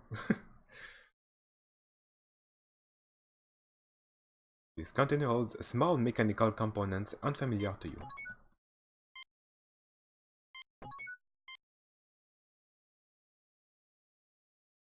Hmm.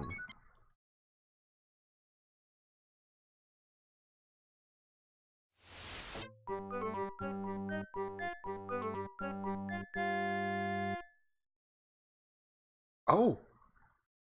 Captain, you wouldn't have seen my multi-purpose Dover anywhere. I need to go, fix something. No worry, but I figure it's probably where you will find your lost marbles. Or? Yes, I've got it, but you can't have it. Do I have it? No. No worry, okay.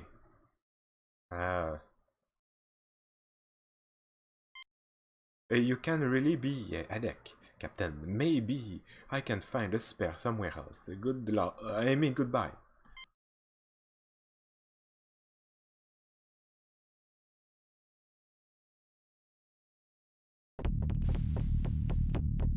What?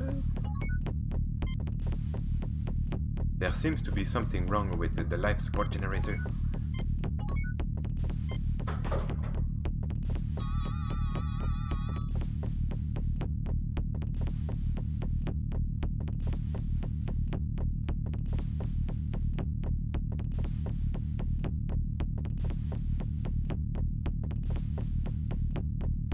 Something spooked my cat, sorry. A cable fell, a LAN cable fell on her head. She was missing under the desk. Oh, Mimi. Come here. Come say hello. That's Mimi. She's okay.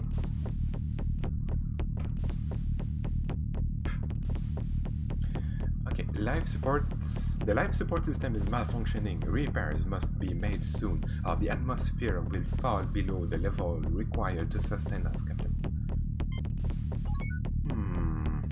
McCoy, can you do something about that? Certainly not. That means we have to hurry up.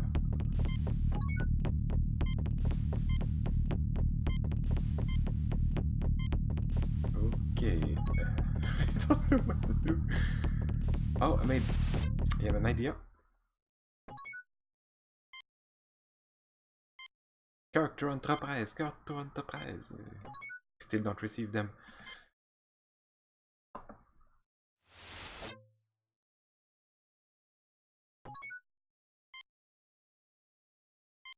We don't have the anti-grav platform anymore. So. Oh, we have the technology. Whoop. With the data, I mean. Not gonna work.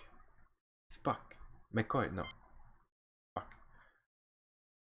Please, come on. No. I tried with the ball. Oop.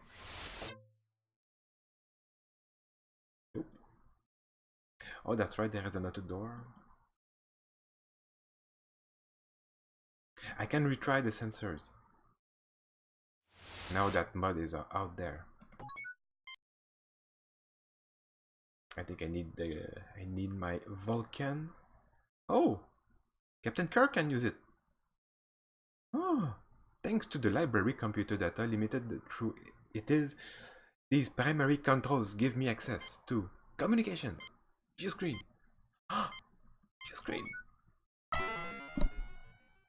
Nice. I guess the universe looks about like it did last time we saw it. Communications. The Enterprise is out of range for this equipment under the conditions of static created by the neutron star. Oh, it's because of the neutron star. Whoops. Do we have anything else? No, done. Okay, we have a view screen though. Fuck. On the station. Can we do anything now?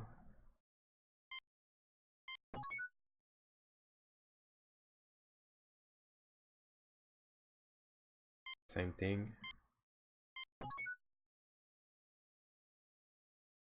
Dead in space. Nope. Engineering, same thing, I guess. Yep.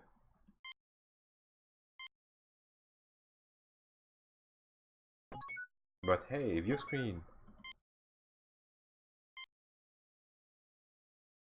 This appears to be some sort of engineering instrument. Ah.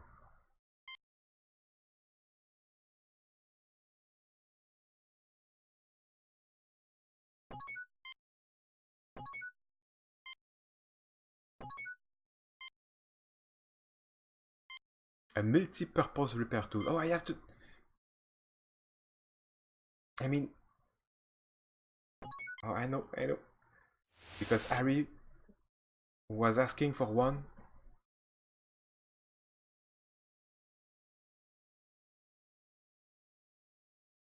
So what can we do about... with that thing?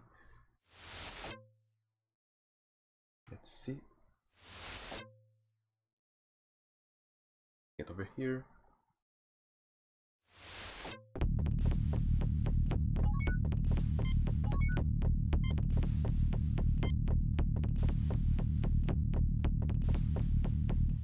It works!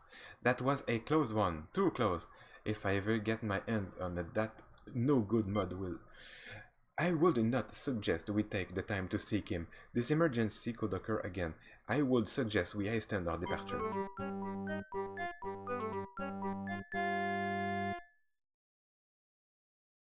Oh, was there a problem?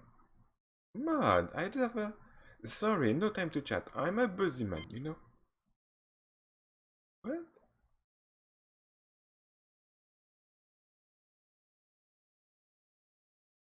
What?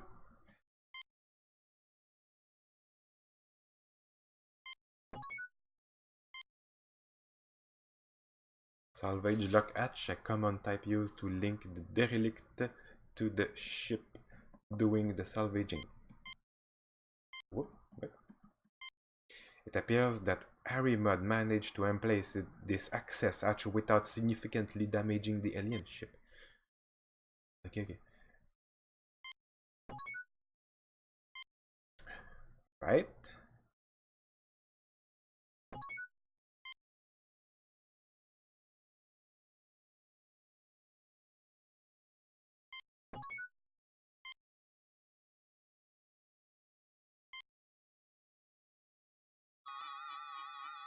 The matter-antimatter engine. It's like the warp core, but it's matter-antimatter. It's weird. It's another tech. It's for the same thing. Reminiscent of the design created by the Hopuin of Sejanus IV. Don't mess with the core. Oh, maybe. We have to try the multi-tool on everything, I guess. I don't think it will work, yeah.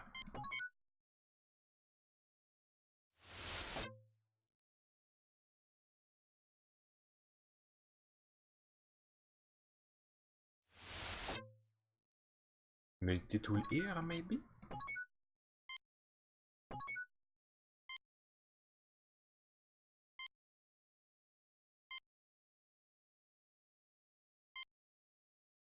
No. It's just for show, I guess. Ah.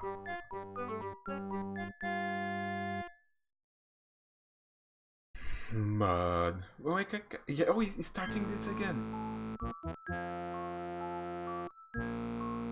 What? This is happening again?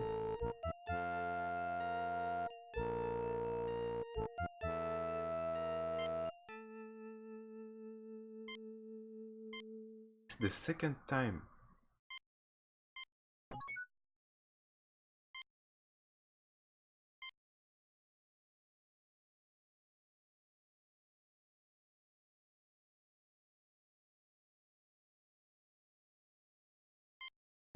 I am a little confused here. But I know what to do actually.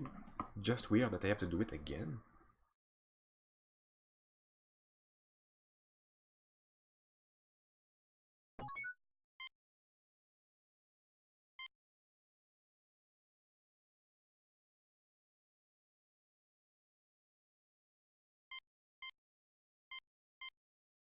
We have to cure him.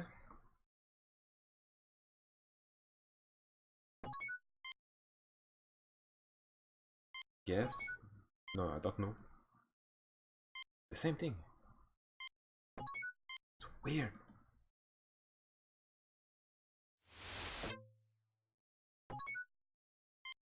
Let's try the communications again. It's so weird that I have to make sure. And I will check the... Oh, still out of range.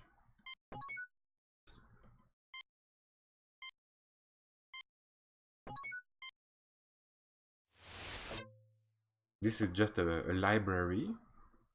Oh, but what about that, huh? Data screen.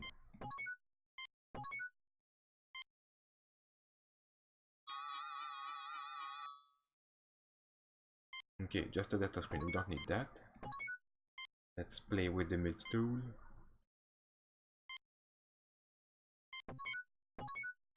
Yeah.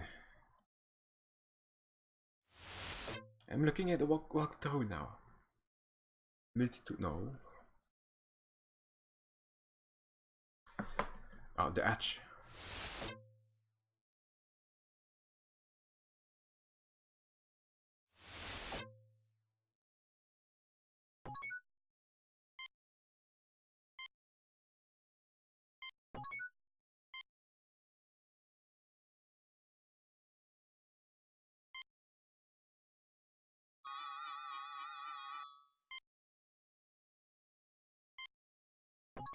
Hmm.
Okay, this is supposed to happen actually. Again, yes. This is... yeah. We are progressing here.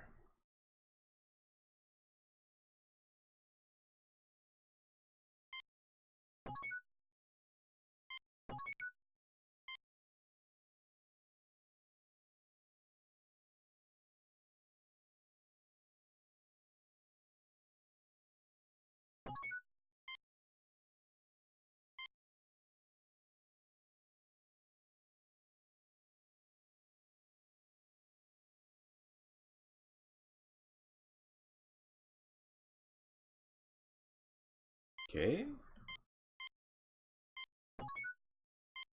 Use bond. Wait.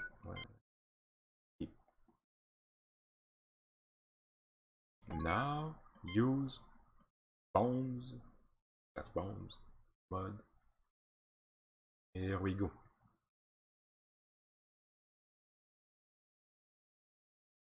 I forgot. And it's the same. Okay, now. North.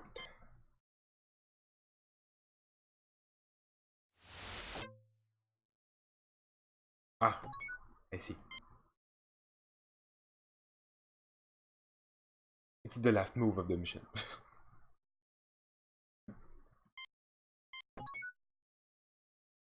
No? I forgot something I have missed here. Okay, something I missed.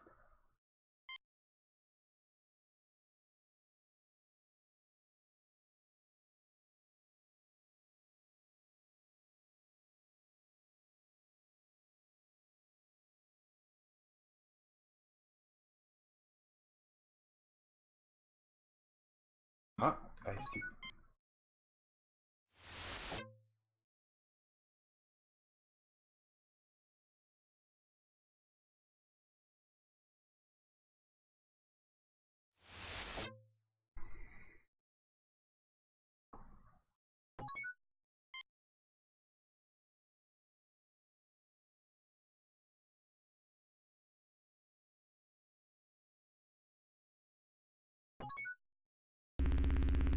Aha. It works. I knew there is something to do here, of course.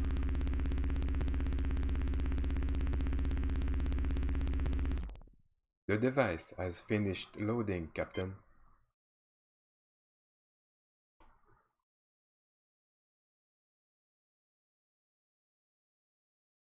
It's all about trees and...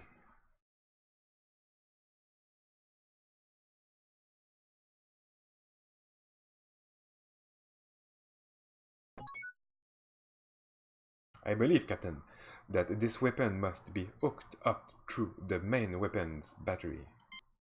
However, I have already examined the weapons console, and the main weapons battery on this ship was completely destroyed in the action which made her a derelict.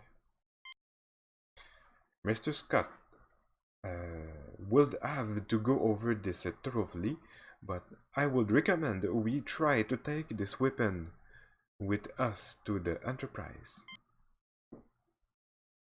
I don't think we should tinker with this technology. We don't understand, Spock, and I'm surprised you'd suggest such a thing. No, not our style. I agree. Or a third choice. I agree that we should take it aboard, or I will try to raise the ship. Kirk to Enterprise, Kirk to Enterprise. Let's try that, man. Oh, wait, let's try again.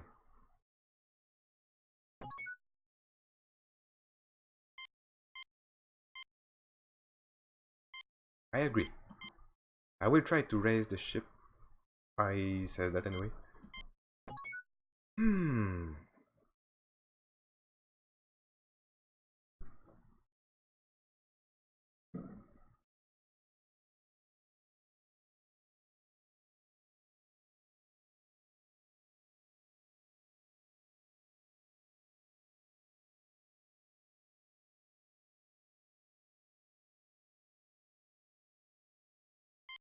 We'll try again the communications. Where is our guy?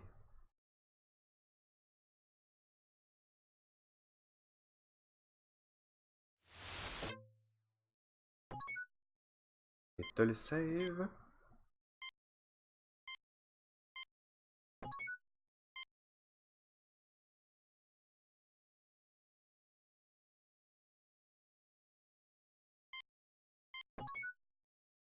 Scotty, report. The LSE pirates have been driven off, Captain. We have damage and injuries among the crew. We just arrived back here a few minutes ago, and we have been trying to raise you on the communicators. The local star seems to be acting up. Will there be a problem with the transporter? I wanted to beam up the landing party, and I also wanted to lock onto and beam aboard an alien mechanism we came across. We can do it, Captain. No problem. At least not right now, but the situation is only going to get worse. Are you ready to beam over now? No, we can't. We want to look around for some more. We will call you. Yes, bring us some. Or no, we need to have a word with Arimod before we go. No. Beam us. Thanks.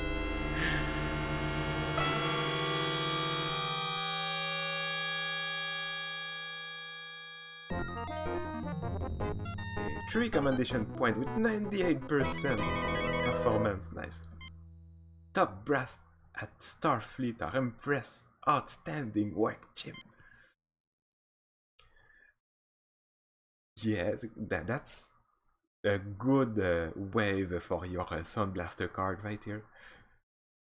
This is the sound we are listening actually to a Sound Blaster 16 or Pro. I think it's the Pro. Well, it's 16-bit anyway. The best in the West. When I was a teen, I had a PC, or PC had a or Pentium actually. It was not a creative Sound Blaster. It was a Pro Audio Spectrum. Yeah, Pro Audio Spectrum 2, if I am right. It was a bit better for the wave input. I have wired in that alien contraption to the Enterprise. It should boost these ships' firepower, Captain. Thank you, Mr. Scott. I only wish you could wire Harry Mudd to a photon torpedo. Don't be so hard on Harry, Jim. He's like a puppy that always makes a mess on the floor.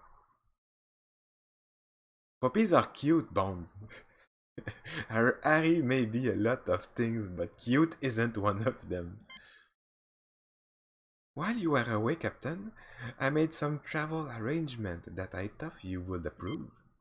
Travel arrangement? I think you will be happy to know that I have arranged for Stella Mudd to meet her long-lost husband at Starbase 7, sir. Alright.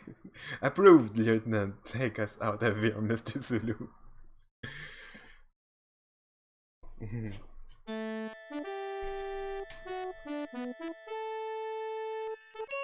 The Howard 32, yeah.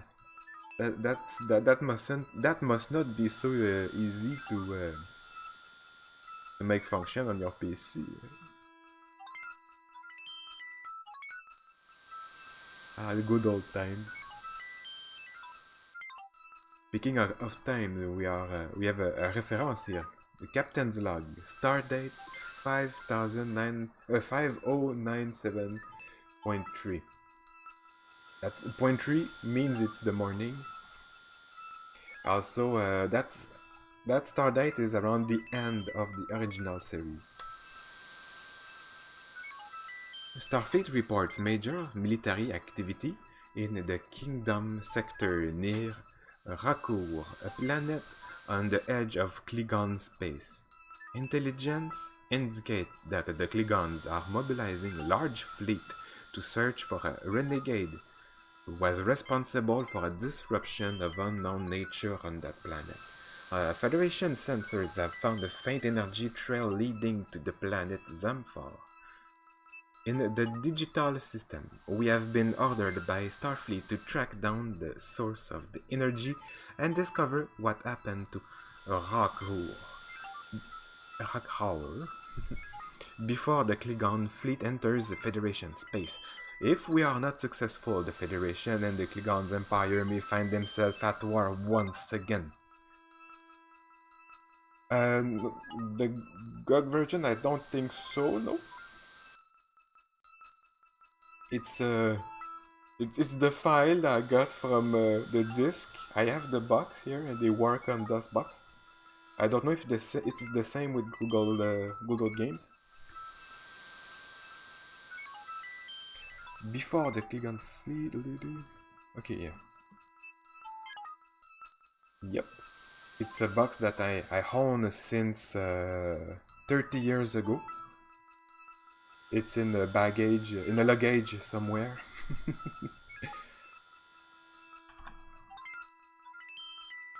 All system nominal.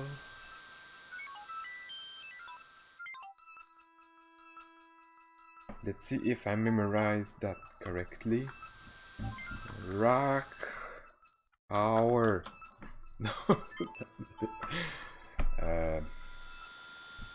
You have information about Stardate itself. Yeah, a unit of temporal reference used by the Federation employing an algorithm to compensate for variation in the space-time between distant worlds. That's why you can travel in a new part of the universe and arrive at a place where the time is in the past compared to where you were. We're happy to meet Grim Fandango to work again. Oh, yeah, that's a game I never tried. I don't have Grim Fandango. Oh my gosh, I missed a lot of the what's his name? All the games developed by the guy. Like Maniac Mansion, Days of the Tentacle, Curse of the Pirate, Curse of the Pirate of the Caribbean, Curse of Monkey Island. Yeah, that's LucasArts. Yep. No, the artist who worked for 2 Cents, who made his own, not 2 Cents, 2 Cents Studio, not sure. They made Psychonauts and stuff like that.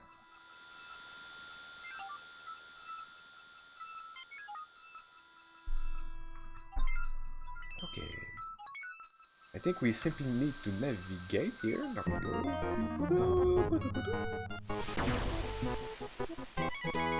Tim Schafer, thank you, yes.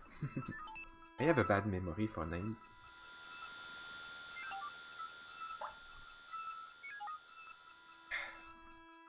Captain, a Klingon battle cruiser has entered the system. Open hailing frequencies. This is Captain James T. Kirk of the USS Enterprise. Klingon battle cruiser. You are in Federation space. You must leave immediately. I am Commander Taraz of Lizra. We are in pursuit of a genocidal criminal. We are performing an act of mercy in removing him from your space. Naturally, you will remove your vessel from the system for your own safety, of course.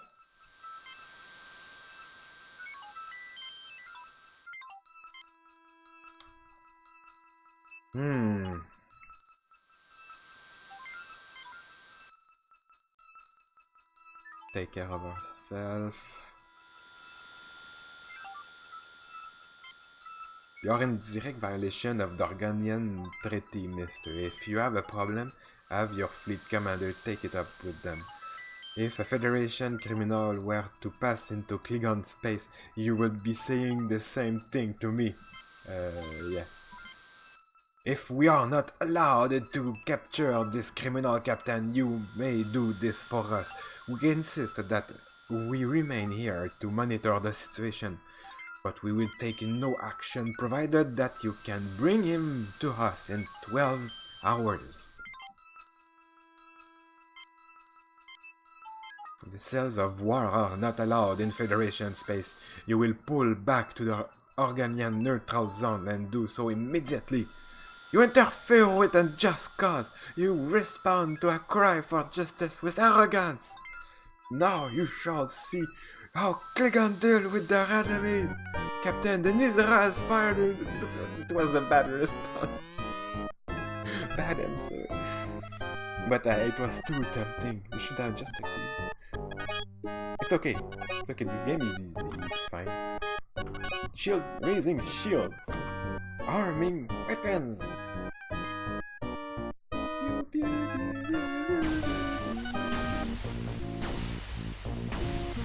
Was that a bright choice? Oh, wait. I think that's the sensor? Not sure. Nope, not the sensor. Wait. It was.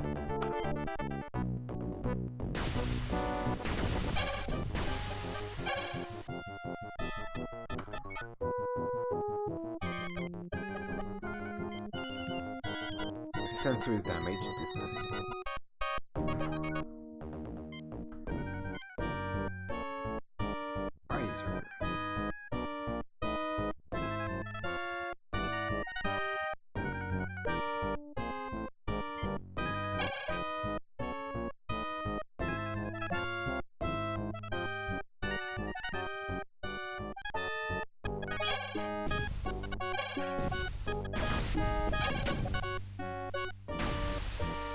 Oh, there are new targets now. Nice. Oh, a lot is damage.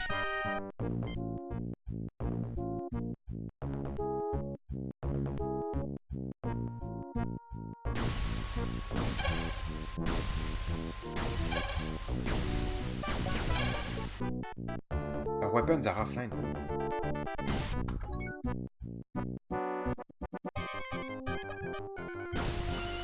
Shields are failing. Our weapons are offline. No.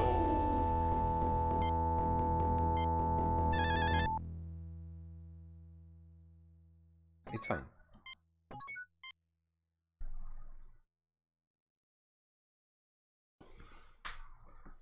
We will not make the same mistake again.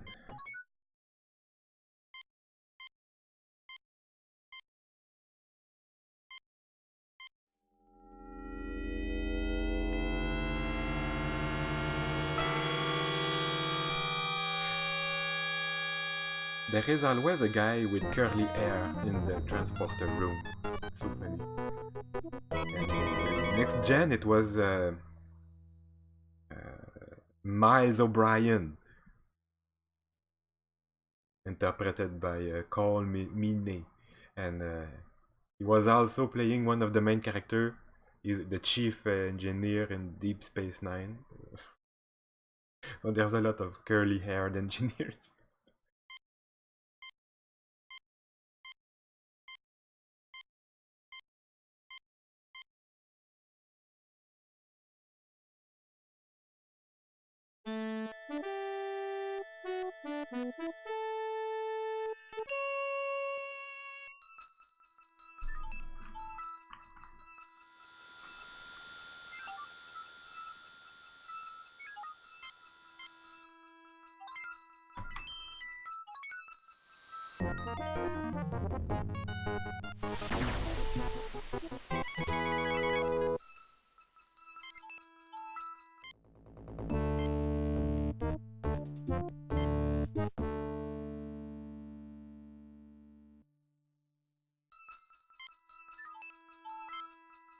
We agreed.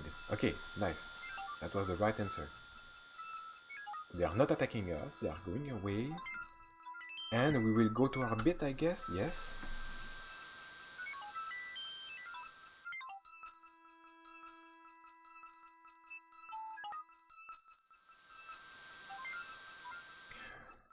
Well, the nations and cultures in the universe of Star Trek, they all crumbled and they went into the global nuclear warfare. It was then after that there was a era of barbarism, like Mad Max universe. We almost destroyed humanity almost destroyed itself, but like Star Trek, it's the movie Star Trek 5, I think, where the guys from the Picard crew goes back in time to help the engineer to build the first vessel with the warp engine. So, and the Vulcans saw that. That's why they made first contact, and because they had made first contact and the warp tech, everything changed, and that's why everything shifted. And no more nation, no more money. All the resources were accessible to everyone. No more capitalism. No more bigotry. Bigotry is something directly addressed since the very beginning of the first season in the original series. As Captain Kirk says to someone who complains, who says an insult to Spock on the bridge, a red shirt, a no-name red shirt. Kirk responds, there will be no bigotry on the bridge. Did I make myself clear? And yeah, this is the whole approach of the series, because it's also renowned for its multicultural crew in the cast, and for not the first, but the second kiss with the white man and the black woman. Interracial kiss. On television. Entering standard, the kiss was between these guys, Kirk and Uhura. Lieutenant Uhura. We are in Ender orbit, but we don't know why. Spock? I have pinpointed the source of the energy trail from Rarkur. Okay, come on. How? Rakur. Okay, let's try this. Rakur. No. Did I spell that right? Rakur. Noir here. Don't think so. Rakur. Yeah, okay. That's a computer. Let's beam. Assemble a landing party unless we find this so-called criminal who are going to war. That's it, we have to beam.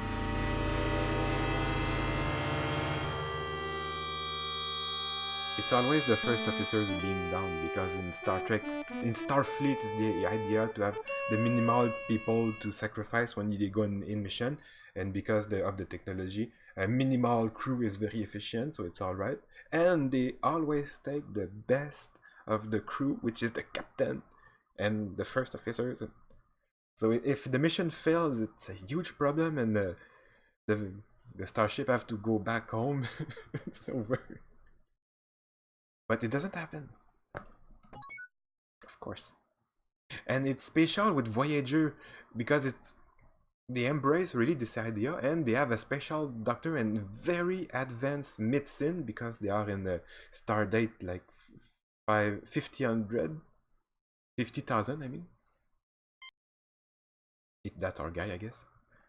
So in Voyager they can revive themselves. They have a technology that allows them to revive someone for a limit time of 8 hours after the death, to a certain degree of possibility. Sometimes it doesn't work. But yeah, it makes the whole series more scary because they are dying, but they come back. They are not, the characters, they always keep alive, all the cast. Alright. There is a tall, slender, dark-haired man looking intently at you. It looks like the jungle has grown up into a small hut. You see dense vegetation in all directions. Luminescent insects swarm near a large tree. The moon of digital legend says that the gods of good and evil fortune live there, and will glance back at those who look back at them, and either a miracle or a catastrophe will soon befall those who gaze upon it. Yeah, Kirk is a guy with a lot of culture. He read all the books, you know. So sometimes he sees some things and he does a cultural reference like that. There is water there. Okay, no. Let's keep watching. Oh, we are with Lieutenant Strachey now. Is carefully eyeing the humanoid. Spock is analyzing the surrounding, as usual. McCoy is fidgeting around. You are James T. Yeah. He doesn't seem to be in a talkative mood right now. Jim, that man is dressed in ancient Aztec clothing. I believe you are mistaken, Doctor. His clothing bears a distinct resemblance to fashion of a much later period. The humanoid's adornments appear similar to those worn by leaders of Earth's early 20th century inhabitants of the South American continent. What do you know of what do you know about Earth culture? He looks like an ancient Aztec. They are arguing Aztec or South American. And it's just a security officer. Okay. No, not yet. Tricorder time.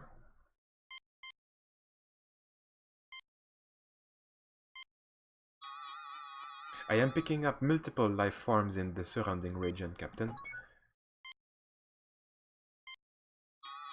He appears human. All life signs are normal, but I'm getting strange energy reading near the base of his pituitary gland. What? I am picking up a strange energy reading from the alien. Perhaps Dr. McCoy could yes, he did. He provided me more data already. Greetings, my children. I can barely imagine that you have come far.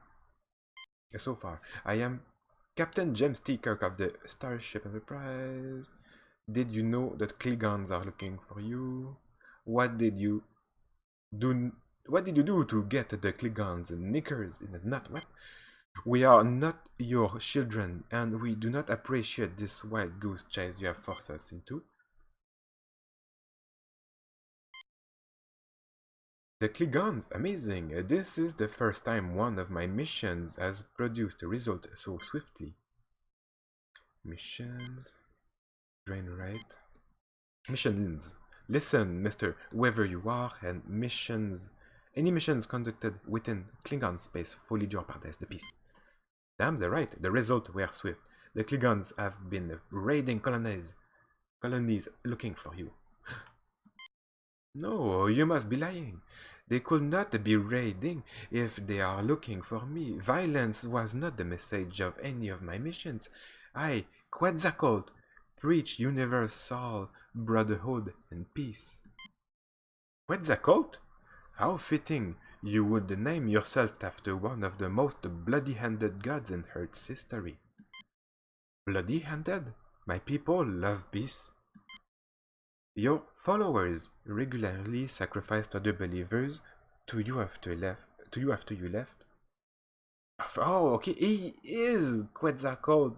He is the alien who came into Earth, exactly like the Greek gods. Yeah, universe of Star Trek is made like that. Your followers regularly sacrifice. You mean your followers love pieces? They sliced and diced. Oh, come on, no. Let's stay factual. Impossible! You must be lying! Yes, they were doing sacrifices to other cultures. And then your followers were destroyed because when white men arrived on that continent, yeah, the Mexicans, the Spanish conquest, not the Mexicans, the Spanish and the Portuguese. When the conquistadors, there we go. Then your followers were destroyed because when white men arrived on that continent, they were believed to be you in your promised return. Your people perverted your teaching, then were destroyed by it. Foul, lying creatures, my gift was wasted upon you. Begone!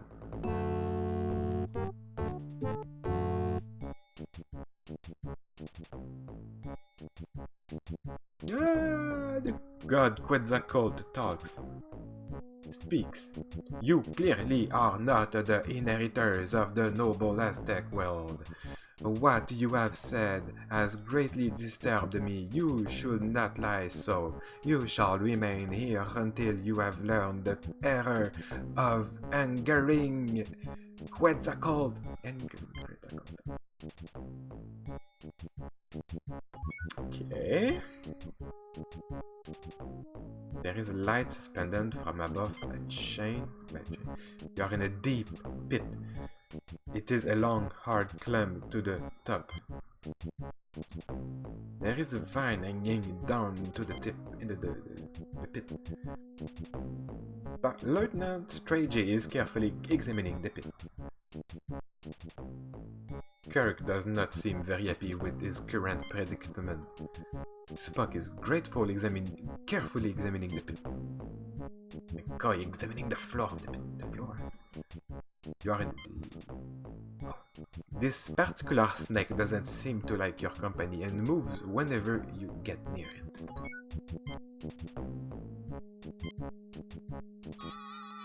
I am picking up residual energy readings from the area where the alien's projection was.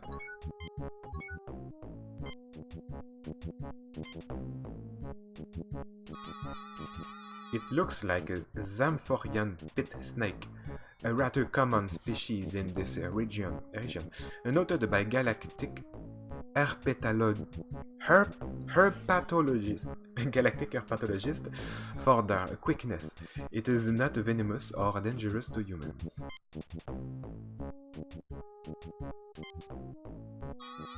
This vine is not likely to support our weight by itself, Captain. You would have to find some way to reinforce it.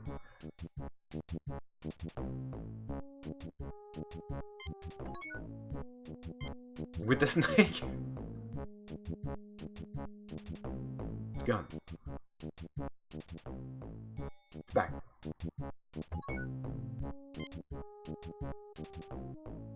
Let's stun the snake, but save first.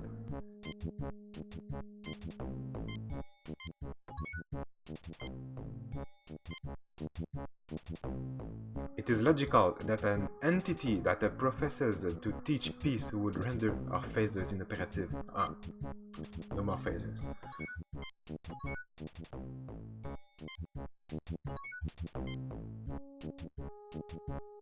Do I look like Houdini to you? I am afraid you are going to have to pull the rabbit out of the hat on this one. Those vines would be useful to escape, if we could reach them. It doesn't seem to be in talkative mood. No enemies in sight, but supplies could be a problem if we don't get out. We take the snake.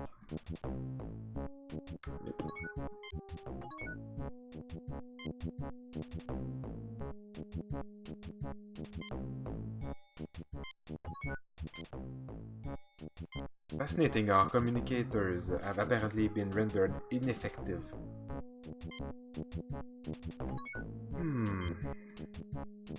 Mine will not support you.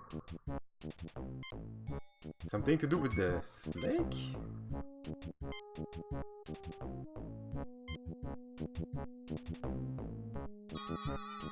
It's a damned snake! Do you know what a snakeback does? It can ruin your day. We are not likely to find a way out of this pit with humor, Doctor. I suggest you concentrate your efforts on the problem at hand. Do they always argue like this, Captain? Well, yes.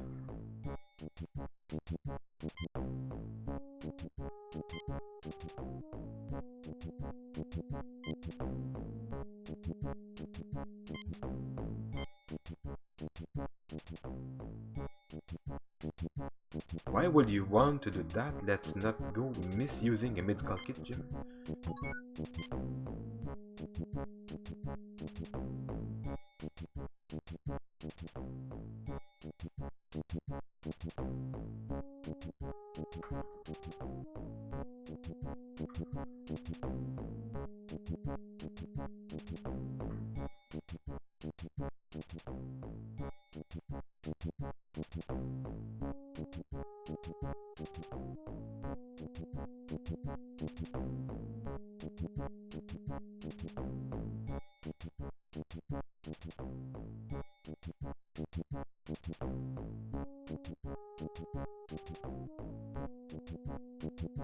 Okay,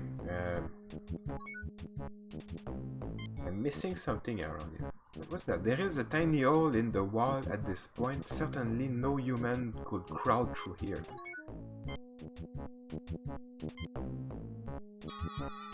It will appear that this is where the snake lives, Captain.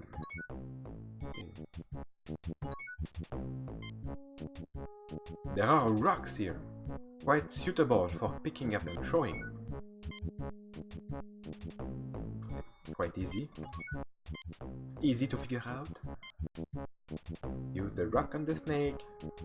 The snake has gone back into the hole, Captain. What? Snake hole.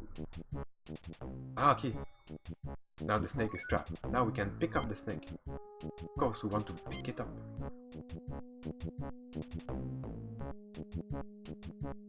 We have a snake. A snake in the bag. This snake is just waiting for a chance to sink its fang into someone, especially young Starfleet security officers. Can we take another rock? You already have rocks! Yay! Vines, nothing happens.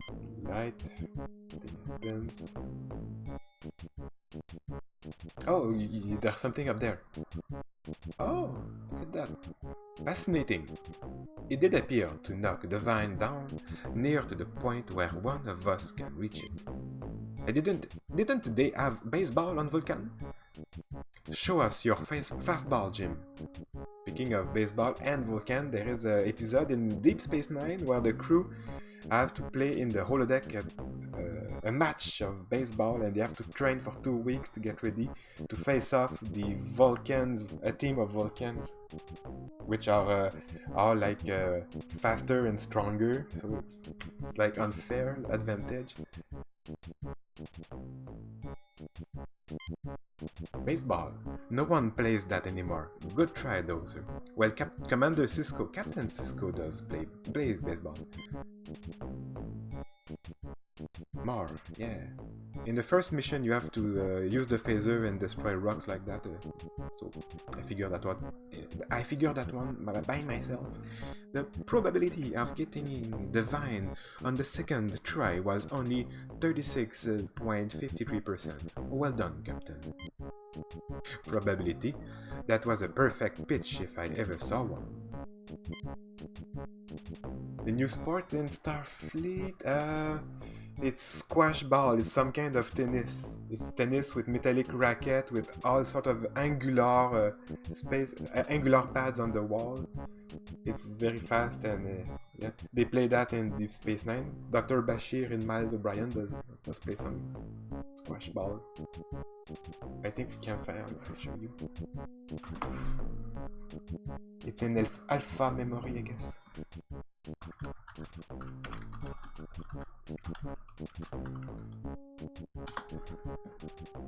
Yep. Nope.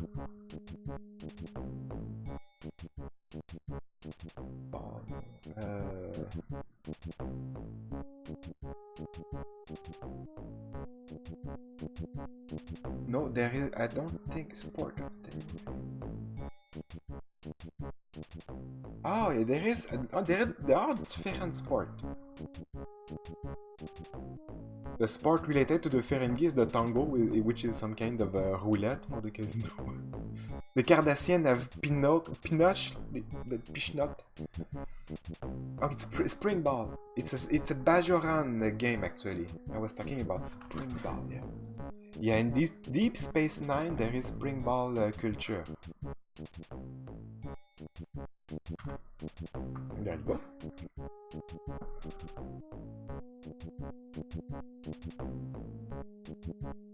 Alright, we are on our way.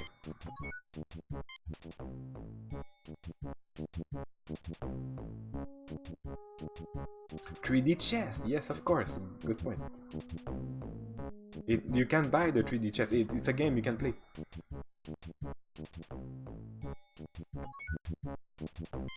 Okay, now what? One by one? Okay.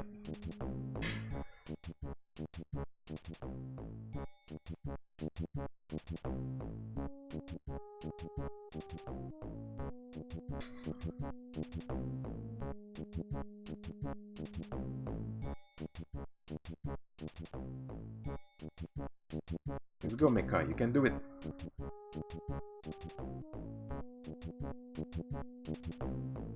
Okay, we got everyone. Let's move out. You have to bring the red guy, the red shirt.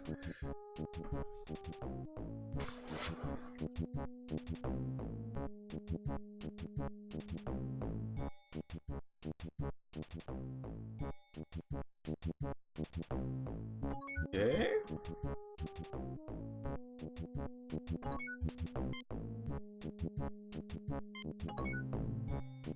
Oh. No. Fascinating or communicator? Ouais, apparently effective. What? Oh, there we are. I guess I could have done that to begin with.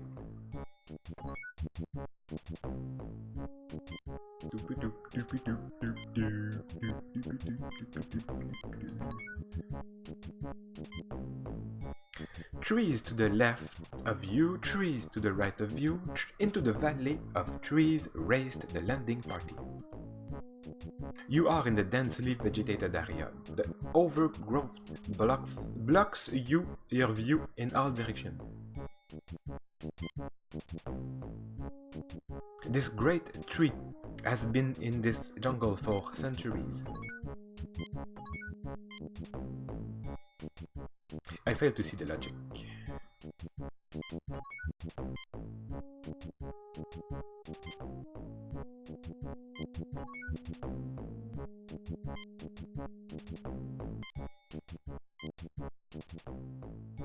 Staying in this overgrown region could prove quite dangerous. I suggest we continue. This jungle is sure lush, Jim. Speaking of lush, I could use a nice Saurian brandy about now. I feel like someone is watching us, Captain. Me too. Hey, wait. Okay, that's the hole, I guess. We won't go back there. Let's move out. Oh! I am Tlaoxac. I am Tlaoxac, priest of Quetzalcoatl.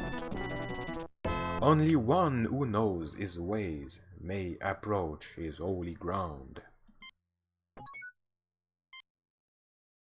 Towering over your security officer, holding the job of the red guy is to stand in front of us, yeah. Holding a great spear in his huge hands, the great warrior Tlaoxac will let no one pass him. Primitive lights illuminate this savage scene.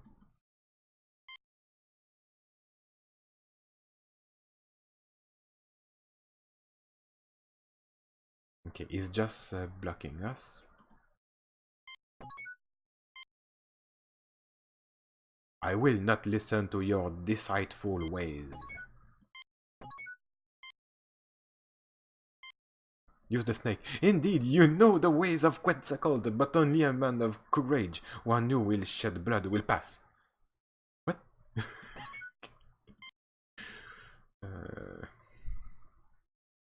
Rock. That was a bad idea. Snake, snake, snake.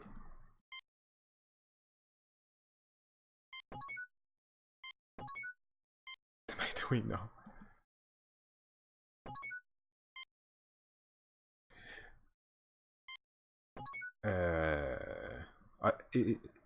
Is the spear still in his hand? No.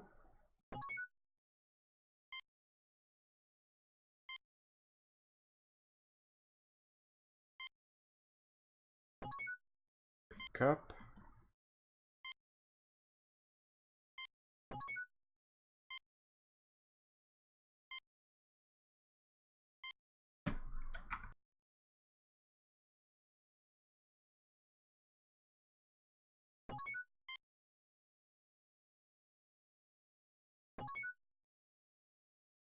I wonder.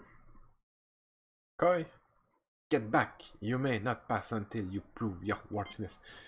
By throwing rocks at you?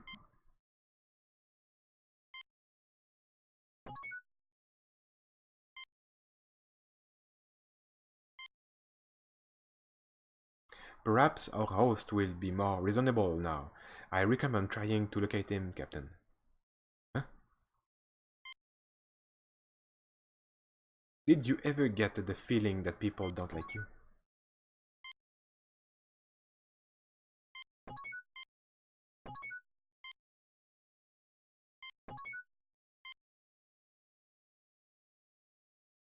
There is nothing at the moment there is to do. Alright, time for some action. Let me show you how we did it at the Acad. Captain, do you realize how big this guy is?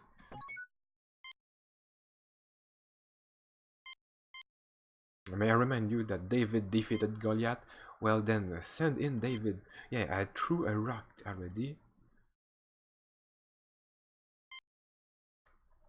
What about your famous nerf pinch? It is unlikely to work on a man on that size, Doctor. Damn, he noticed.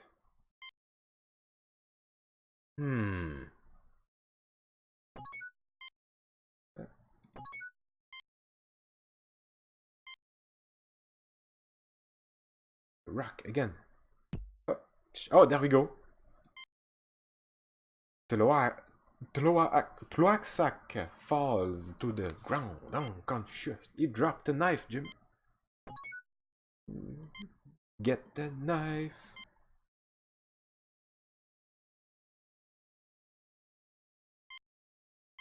Beautiful carved knife.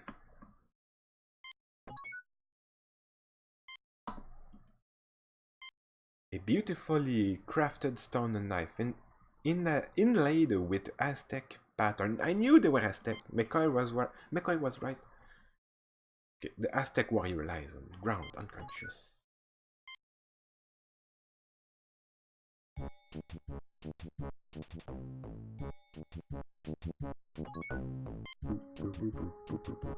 Below this rock is a large growth of mushrooms. You are in a dark forest. You can hear the flow of water to the northwest. Familiar glowing spheres light the path.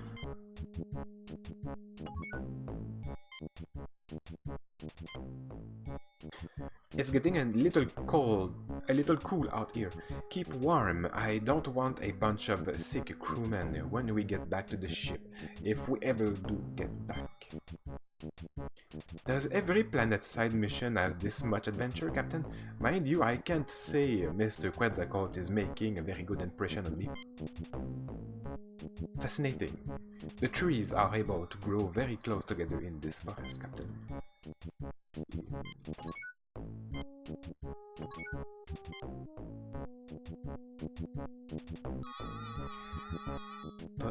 Tralsaxian mushrooms, their spores are highly toxic and are released if they are disturbed.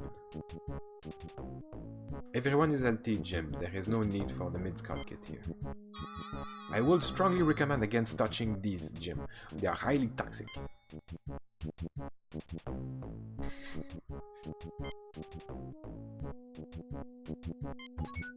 Let's grab them. No.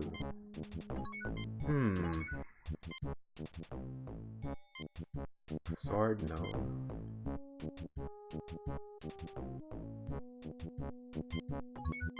Move. Save and move.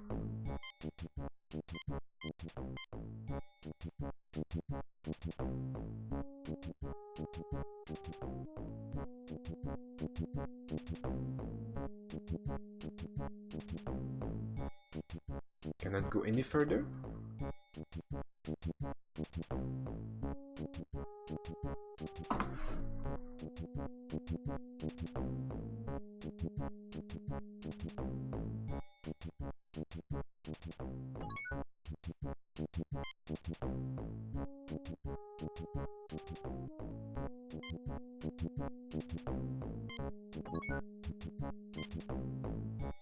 Razor, set to kill. Oh, they are not working. Snake?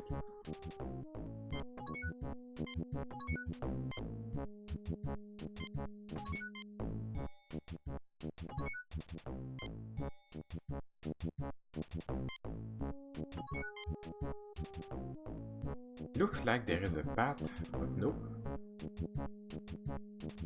There is!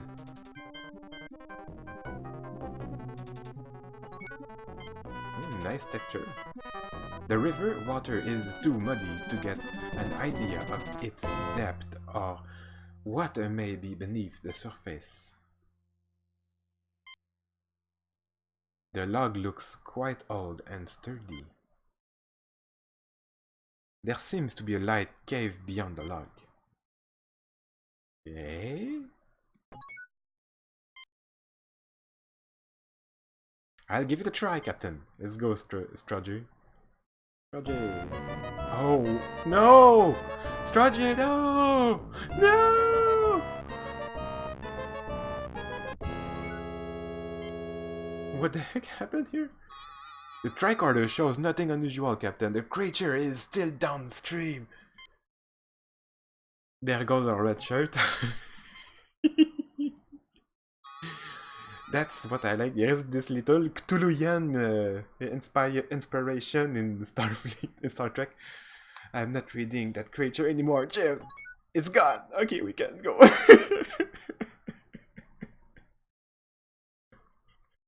He has done his job. It's alright.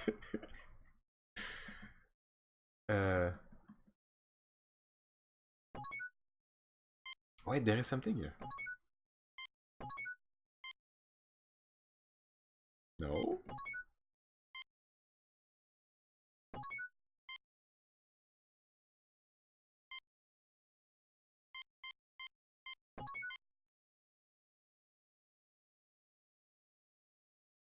Okay, it's hard to switch screens sometimes.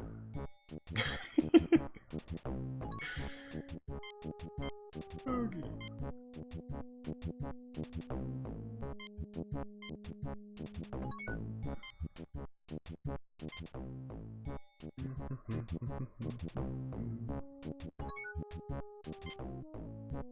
Stalactites descend from the ceiling. I should warn you that the stalactites could collapse quite easily, and sudden motion could cause large quantities of stalactites to fall on us. Well, isn't that just great? Doctor, I would point out that your voice could also trigger such a collapse. Will you two morons stop arguing just once? Then, gentlemen, I would advise you stop arguing. Or, sometimes I feel like I'm the captain of a nursery school. Ah, he says that sometimes. Really? That's a fascinating captain. Stalagmites rise from the floor of the cavern. It is a large cluster of crystals. This appears to be formation of raw dilithium crystal, Captain. It can fuel the starship. I will need something to pry it loose.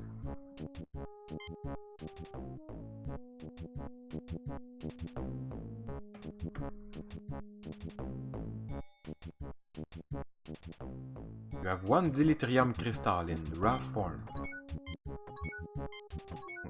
Okay. Nice.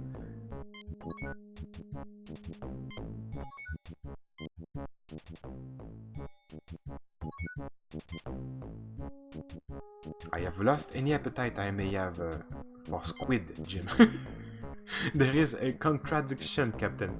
If Quetzalcoatl is really an entity of peace, then Lieutenant Strachey should not have died.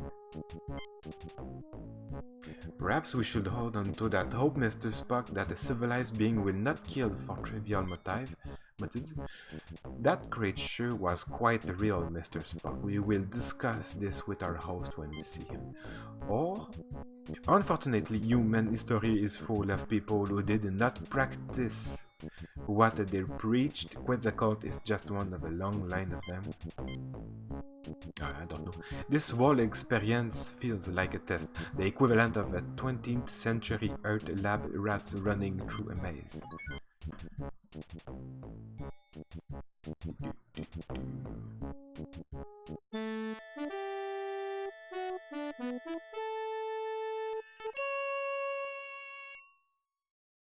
I watched as you worked through the problems I set in your path.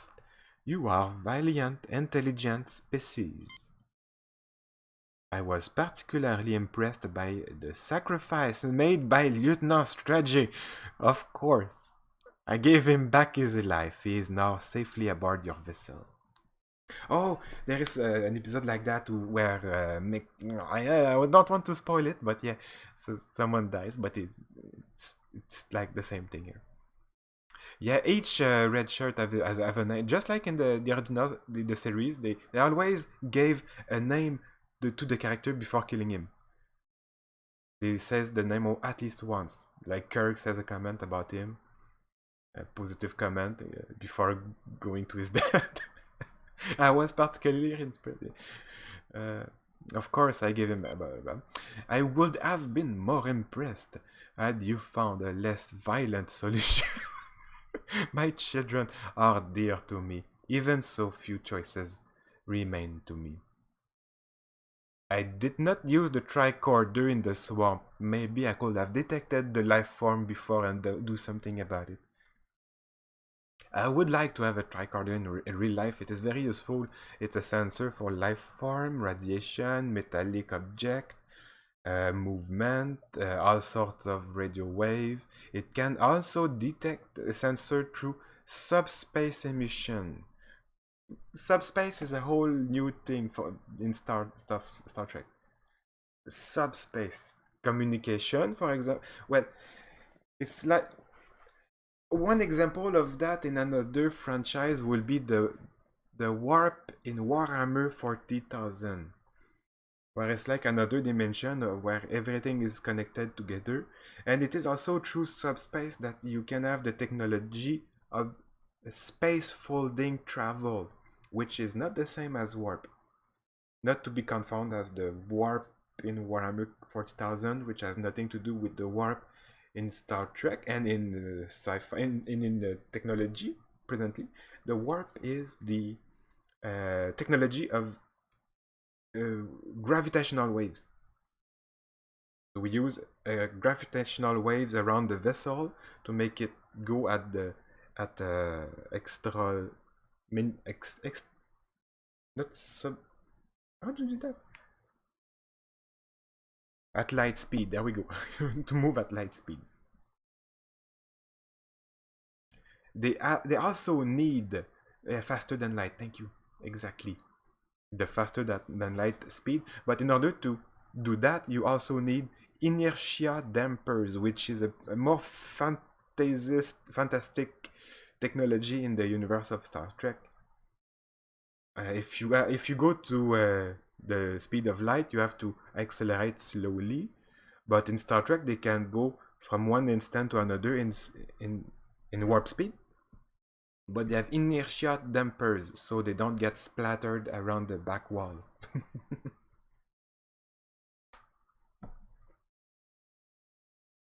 I would have been more impressed if you have found a less violent solution. Yeah. Please sit down, we have much to discuss. Oh, I remember this scene. Also, there is another technology for transport, which is the nacelles, the engines have the impulse drive, which are simply plasma reactor, which is kind of another technology we need to develop. We are about to do it with plasma reactors, which means impulse power. We cannot go at the light of speed, but we have enough speed to be able to reach the closest exoplanet to colonize.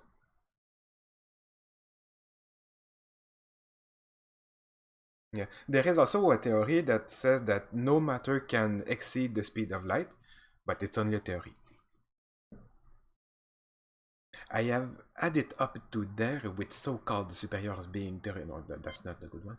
One thing first, if you are so peaceful, how come the Aztecs were so violent and aggressive? Yes, I guess we do. Go on. Let's ask. I tried to teach them the concept of self-sacrifice. It would appear they did not completely understand my teaching. You are clearly not the liars I thought you to be. Were you telling me the truth about my disciplines? My disciples? That they became ruthless savage? Federation is not in the business of lying. Absolutely, your best intentions were changed by the imperfect humans, okay? Or you messed up in a big... No, okay. Absolutely, your best intentions were changed by the imperfect humans that you left in charge. After you departed, such is the way of our race, I'm afraid. Okay. I sense truth in this, perhaps. This is what happened to my children on the Klingons' world of digital, which would explain why they are searching for me. I have clearly abused the power that was given me long ago. You show great wisdom, sir, but your statement infers that you wish to change your condition. Indeed, if my mission of peace was overthrown, then I am no longer worthy of my power. Tell me, has your species made progress in the medical arts? We are technologically advanced Starfleet raised with Dr. McCoy. Sometimes I wonder. Yes, I would say we have made considerable advance. Why do you ask? Okay, let's say we are a technologically advanced starfaring race. What do you think? That we wouldn't have made progress in medicine? Of course. How foolish of me. Still, there are cultures here medical knowledge is considered a sign of weakness. Warrior cultures where nothing matters but physical strength. Survival of the foolish. At the top of my spine is a gland not found in your species. This is, yeah, we found that with the tricorder. This is a seat of my power. I wish you to remove it, thereby making me immortal. Jim, I'll try, but the physiology is completely alien. You've got to do it, Bones. If the Klingons realize he is no longer a threat to them, perhaps we can avoid a war. Scotty, 4 to beam up.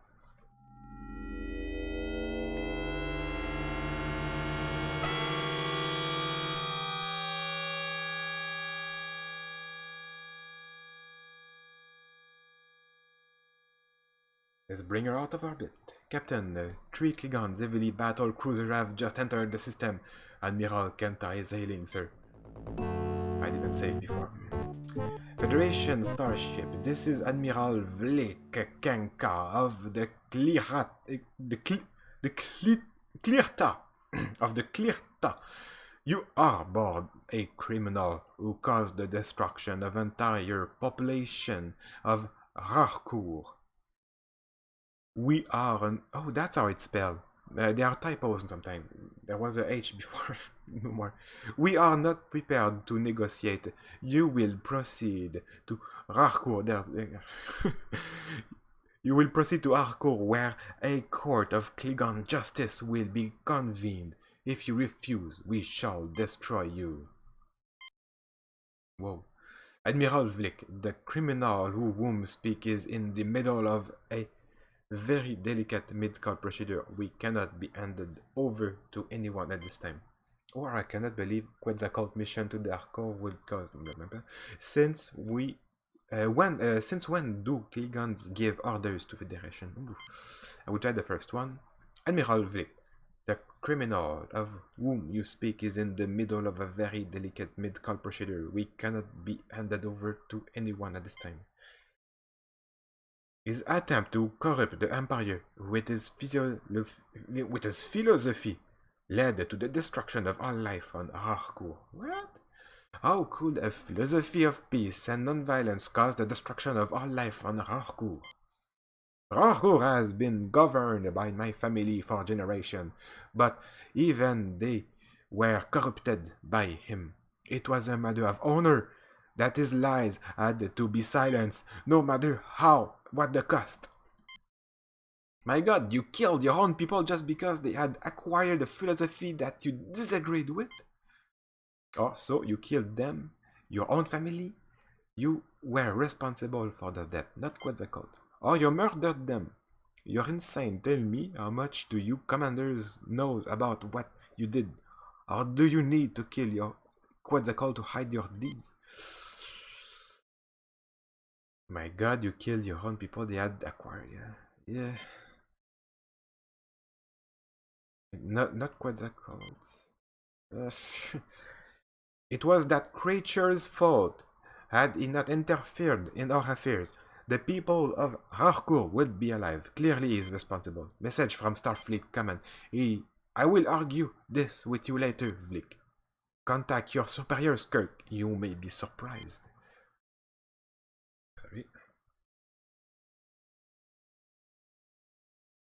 I have bad news, Captain. The Organians have ruled that Quetzalcoatl's interference in Klingon's affairs render him subject to Klingon law. You are to turn your prisoner over to them at Harcourt. Klingon law will permit you to observe or aid him in his defense. But be very careful, Jim. Starfleet out. Captain, you're gonna turn him over to those butchers? That will be murder. I have a bad Irish accent, sorry. We have no choice, Scotty. I'm afraid Quetzalcoatl has a date with Klingon justice. Set course for Harcourt, Mr. Chekhov.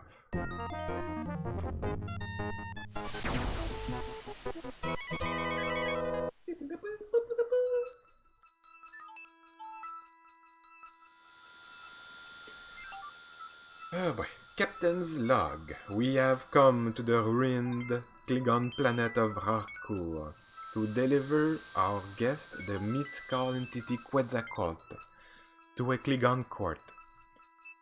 Dr. McCoy, Mr. Spock, and Ensign Benny now, and I have been granted Mr. Ensign Benny have been granted permission by the Organisians to witness his trial, which I expect to be a travesty of any meaningful definition of justice.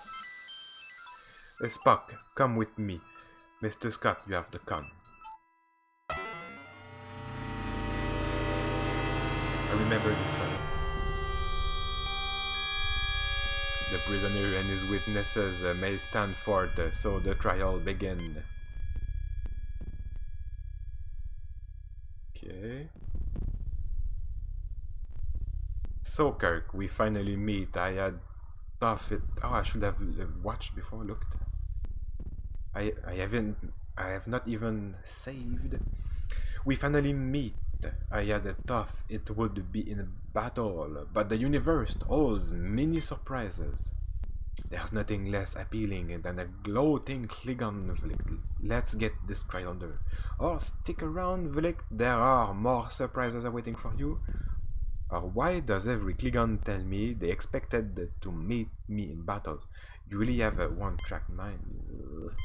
Oh, okay, well, so be it. This begins the trial of the entity Quetzalcoatl, who is charged with impersonating a Klingon, steering dissent, encouraging cowardice and treason of the highest degree. Those are serious charges, Vlik. Should he not be tried by a Klingon High Court? He has not demonstrated honor, Kirk. Only a proven warrior may be tried in High Court. Principles of honor are not applicable to his defense. I'm a warrior, Vlik. I hereby intervene for him and demand the honors and responsibilities of a warrior's trial. Or then this trial is a mockery. Well, I'm afraid you are on your own. Okay, now I am a warrior, Vlik. I hereby intervene for him and demand the honors and responsibilities of warrior trial. This is very brave. This is the Kirk censor. A Federation officer claiming the rights of a Klingon warrior? Oh, there, you insult me, Kirk. I have faced Klingons, both in personal and ship-to-ship combat. Your own records will confirm this. If I am not worthy of their honors, how come they didn't kill me? That oversight, Kirk, is easily rectified. You and your 3 companions may face the tests that we set for the Defender. Then we shall see if you are as worthy as Klingon. I want your word of honor, Vlik, that the Quetzalcoatl will not be killed while we take these tests. Very well, you have my word, Commander. Calarax, Commander Calarax, transport them to the test of life. Oh, I remember. This is hard. Ensign Bernie, what is this place? Not much is known about Harcourt, Lieutenant. This would appear to be some sort of a mining installation. That creature might be a native life form. Creature where? A test of courage? That is the Klingon way. I somehow doubt that Vlik intends for us to survive this. Whatever the outcome, we're the only thing that stands between him and the killing of Quetzalcoatl that we can justify. Why shouldn't he worry about justification, Captain? He is a Klingon. Murder is as natural to them as breathing. Sorry. That's not the true. That's not true, Lieutenant. However, I suspect that Vlik's attack on Rarkur exceeded his orders.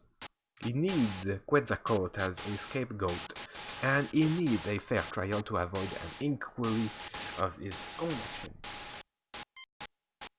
And our death will be the only way he can get it great. I think we actually can die here.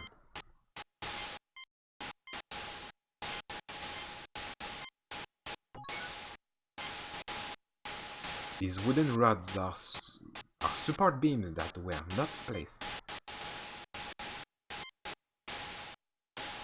The floor is incomplete, made of unrefined natural rocks. A field of static lightning. It seems to be moving in a purposeful manner. A slightly antiquated Klingon lock mechanism.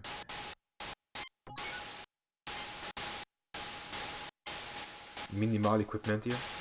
Nothing to report. These wooden rods are support beams that were not placed.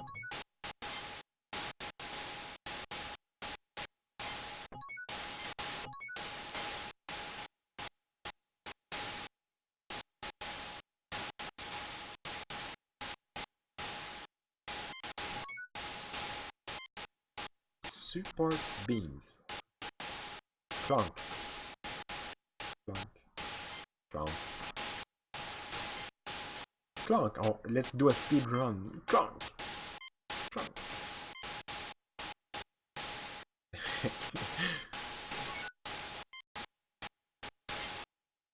Long wooden support rod, dry and splintered but still sturdy.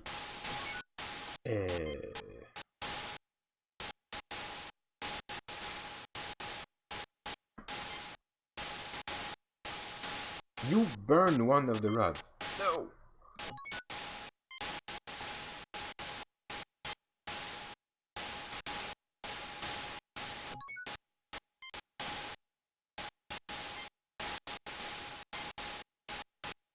Ouch!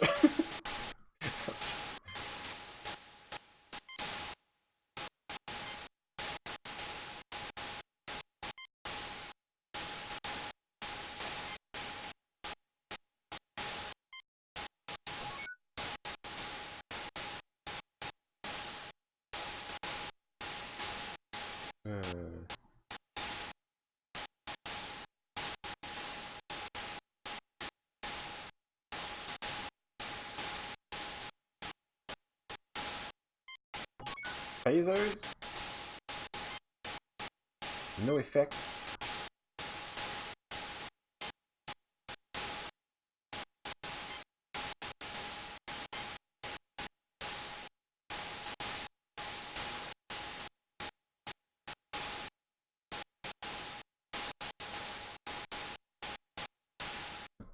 Let's keep the phaser.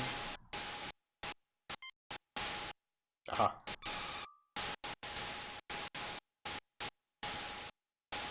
You melt some of the rock. They always use the phaser on rocks to make heat, just like a campfire. But I guess it's for the wooden beam.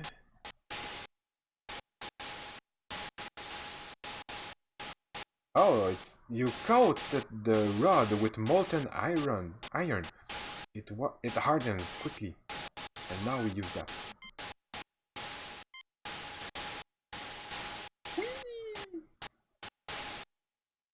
As I suspected, Captain, the creature is in stasis. It should reawaken in 3.48 days. So it's an electrical creature? What? I will bet it will be mad.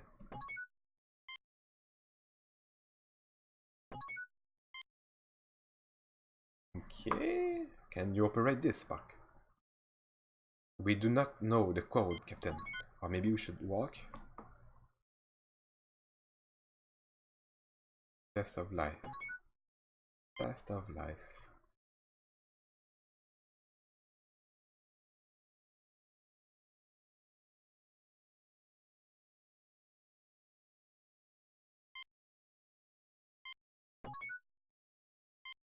Get it back.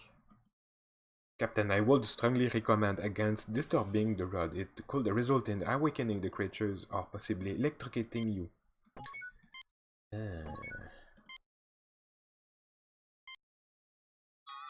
An entry coder for the door keyed to a number sequence. The tricorder is unable to determine the code but can scan the mechanism. What do you make of it, insane Benny? You want me to smash it? But that's our only way out of here. I know the code. Male, human, good physical condition.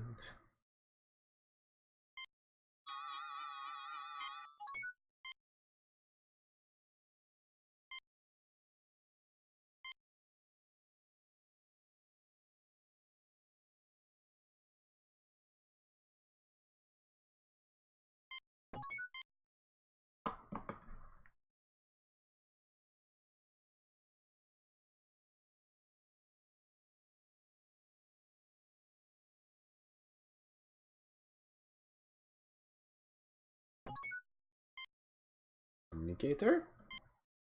Captain, there is a force field between us and the planet. We have your position at approximately 30 meters beneath the surface of Harcourt in what appears to be the ruins of an archaeological dig. Keep us informed. We will help you all we can. We can analyze any data you gather through the main computer.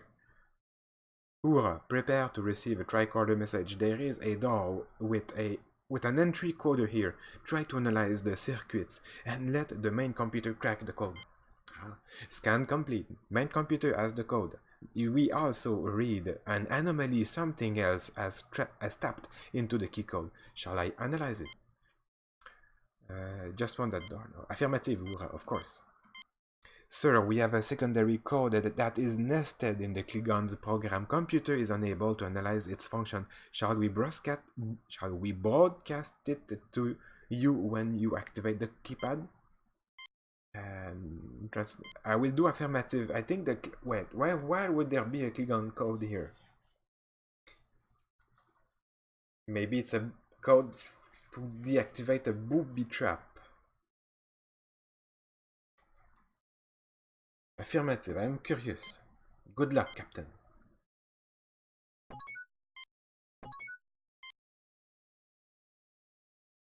Tricorder, maybe? Yep.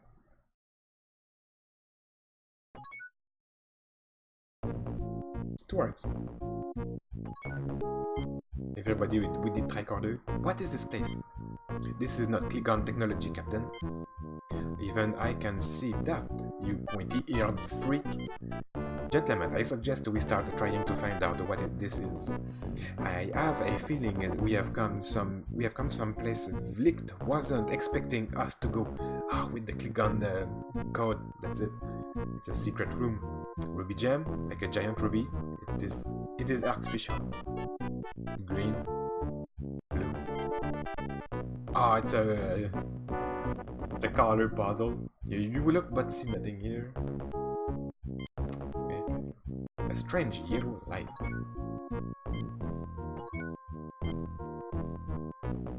Your ever emotional friend, Dr. McCoy.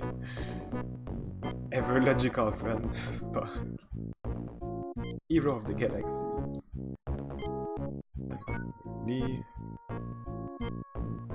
Hey Benny, I guess I should have taken a few more science courses at the academy. You've got to get out of here, Jim. I suspect, Captain, that the machinery is activated by placing the gems in the proper slots. We should determine a system for this. Obviously, they want us to place the gems in the house, but which one? Captain, it seems to be some sort of interface device, but I do not know how to activate it. Like that, maybe?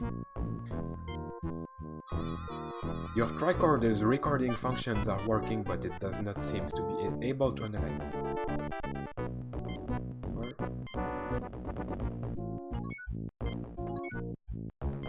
Feel like a little save point here. Let's take a red.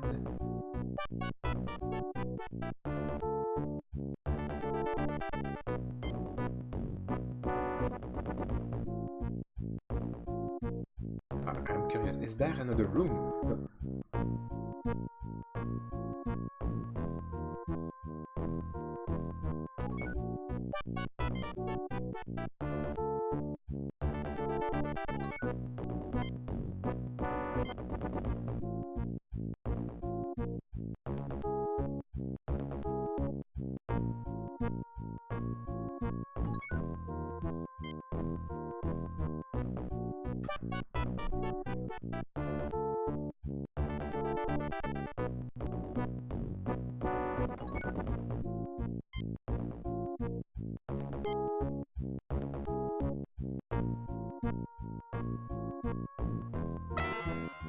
That combination is restricted to higher order functions.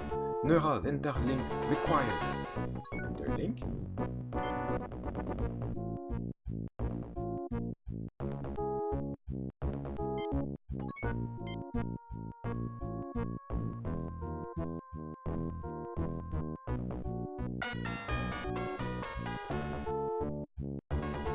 Not primed for neural interlink. Oh, this is like... Oh, I know this place! This is the last episode of the original series. I think this is Alpha Memory. Like, you choose a gem in the library. Behind these columns are the library. There are a lot of other gems. All of these gems are archives of the history. Of every story, or all the galaxy. But not all, but it's a big collection. And when you take one of these gems and you input that, you get you have to interface, and you get your neural thing interface, so you can adapt your brain to enter the past of each of these archives and live into it, but you cannot go back. There's a way to go back. Anyway. It's an interesting episode.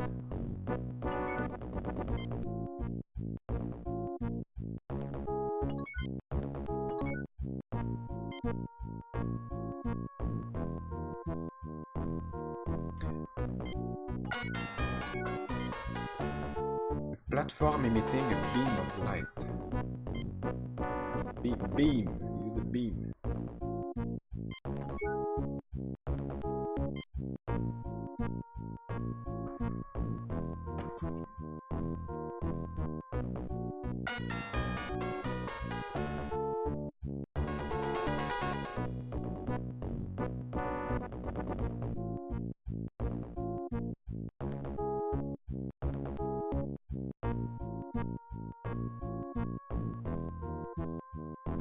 Did I use the light?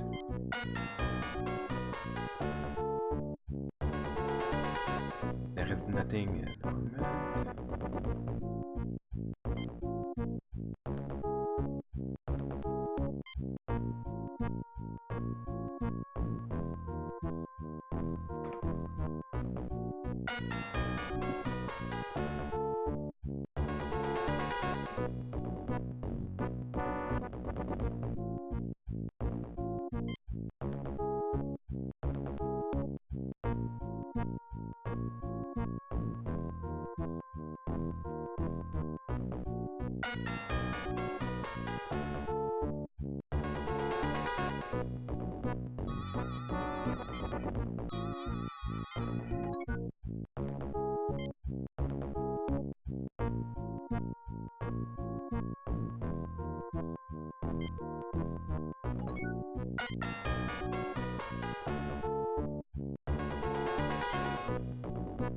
I don't get it.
That combination, same thing. Interlink required.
Okay, I had it right the beginning. But it's not that.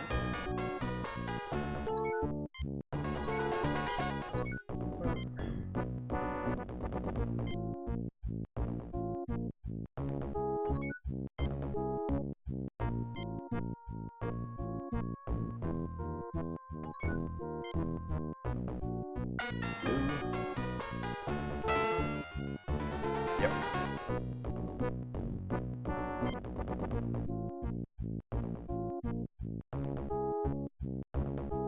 Oh, I think this light have to go out of... No. What do you have to do?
Phaser?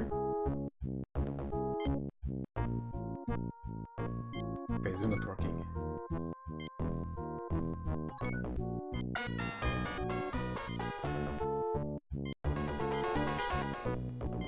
Now what? the walkthrough cannot help me. It's not the information. The information is not detailed enough.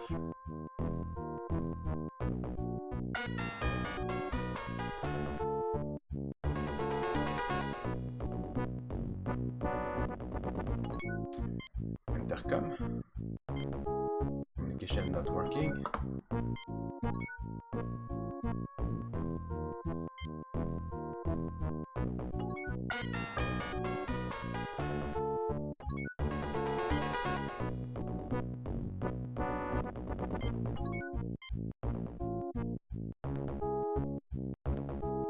Neuralink.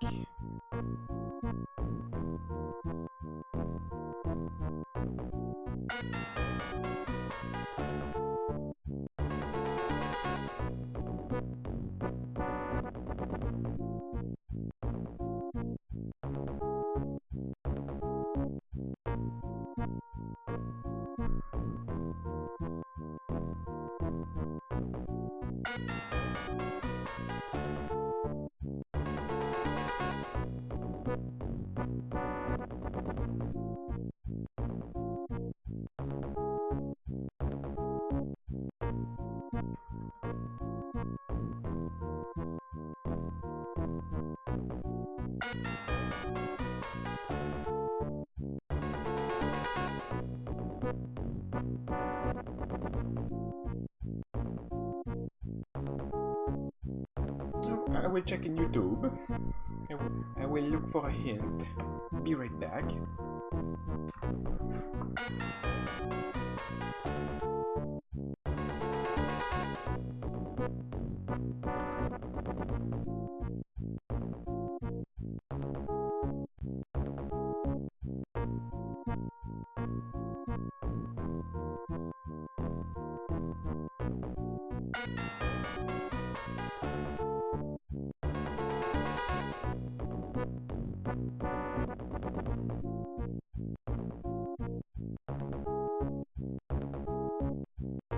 Okay, I got it.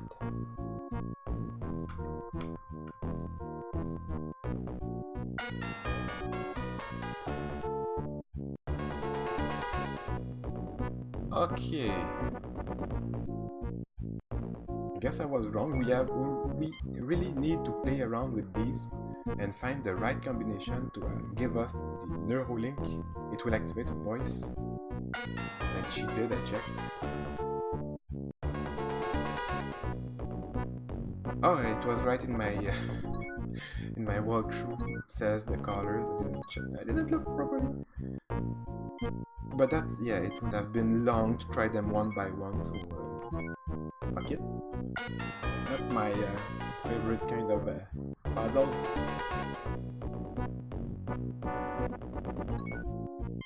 Yeah. But the hint was the green color of the beam. Aha! Light of knowledge. This is Bialbi, Height Mentalik of Grarcourt. For defense, use the light of war. For information, use the light. For information, use my light. For transportation, use the light of travel. Sequences are keyed by a combination of crystals. Integrator now active.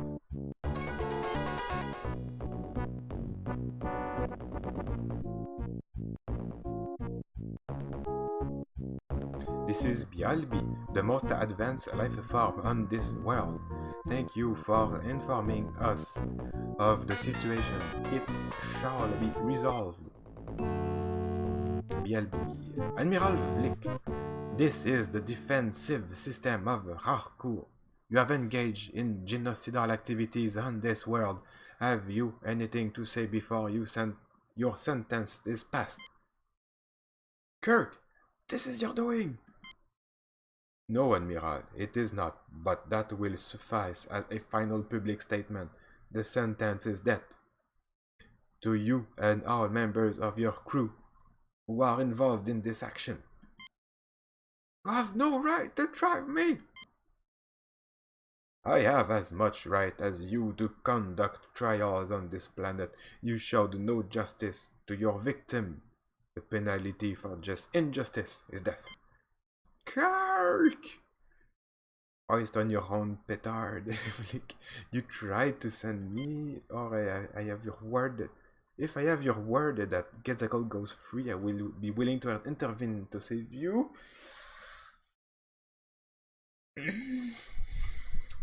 We have to save Quetzalcoatl. Agreed. A life for a life is a just bargain. But his crimes are almost beyond count. I do not see what can be served by more killing. Idealism, an advanced concept. Naive, perhaps, but charming in its simplicity. Admiral Vlik, the entity Quetzalcoatl shall be set free. If you ever return to this sector, the death sentence shall be carried out. No Klingon vessel may ever return to this world. Oh, very well. I agree to your terms. As for you, Captain, you may return. I find your social development most pleasing. I fear that politics will make it impossible. Your planet is in Klingon space, but I don't understand why the Klingons never detected you. The archaeological digs did come close, Captain, but I am very elusive. I waited and monitored the situation and chose to reveal myself to you. Now, you may go. Heed my warning, Vlik. I shall not be merciful a second time. Yay!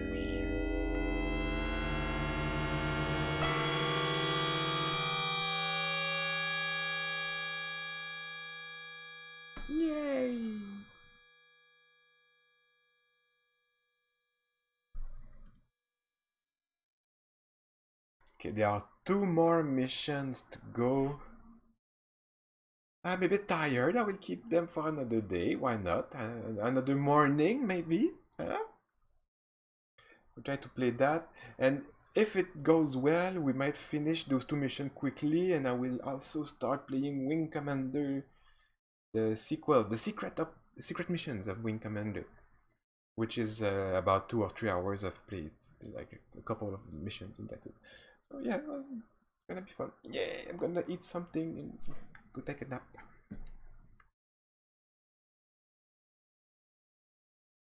Just save before, of course.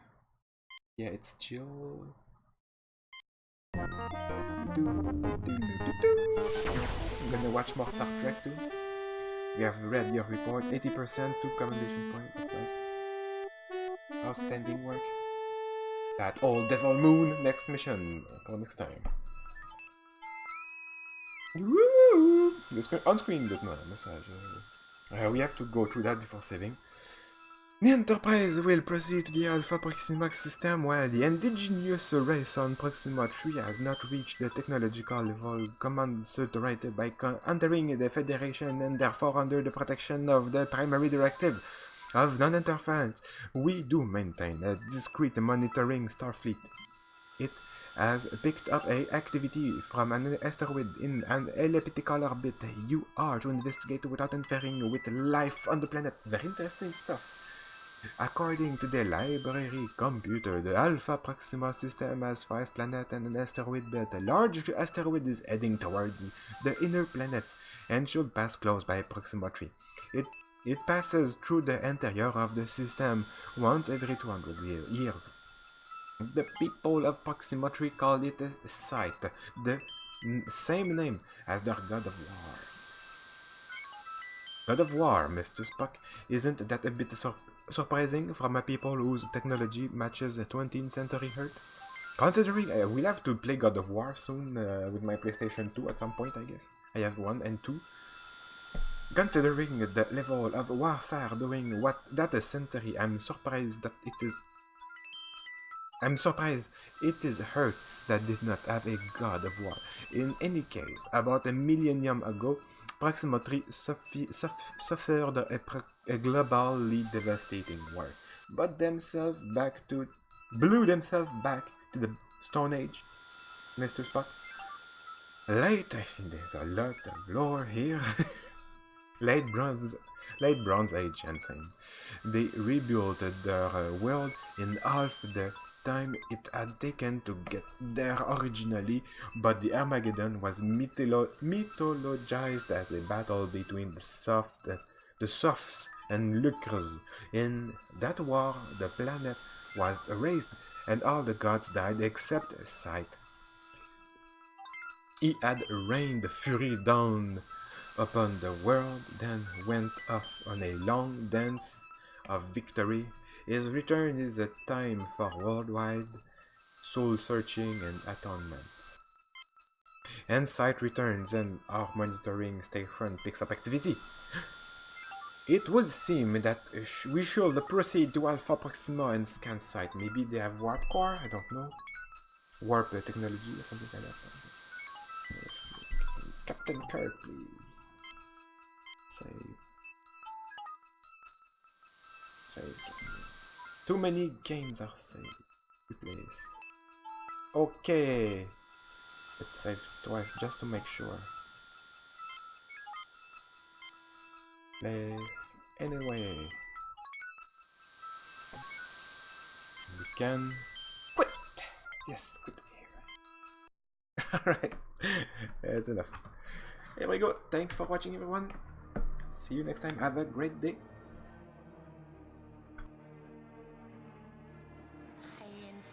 The entire net. I have spread through systems, peoples, and cities from this place, mainframe. See you then. See you, Alec. Goodbye.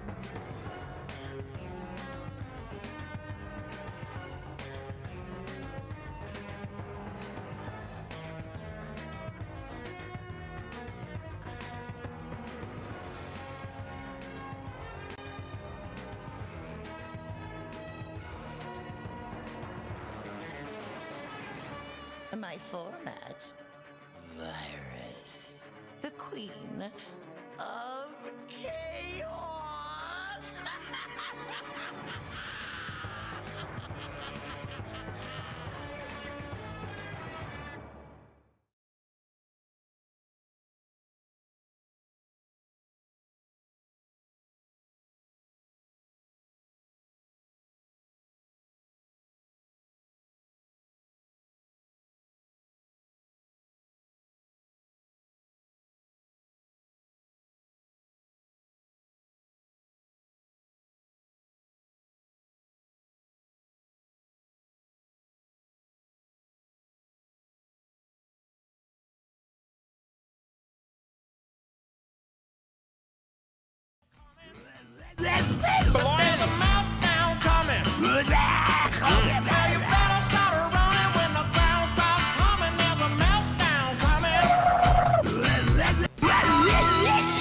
Much thanks for the Tasmanian fucking meltdown.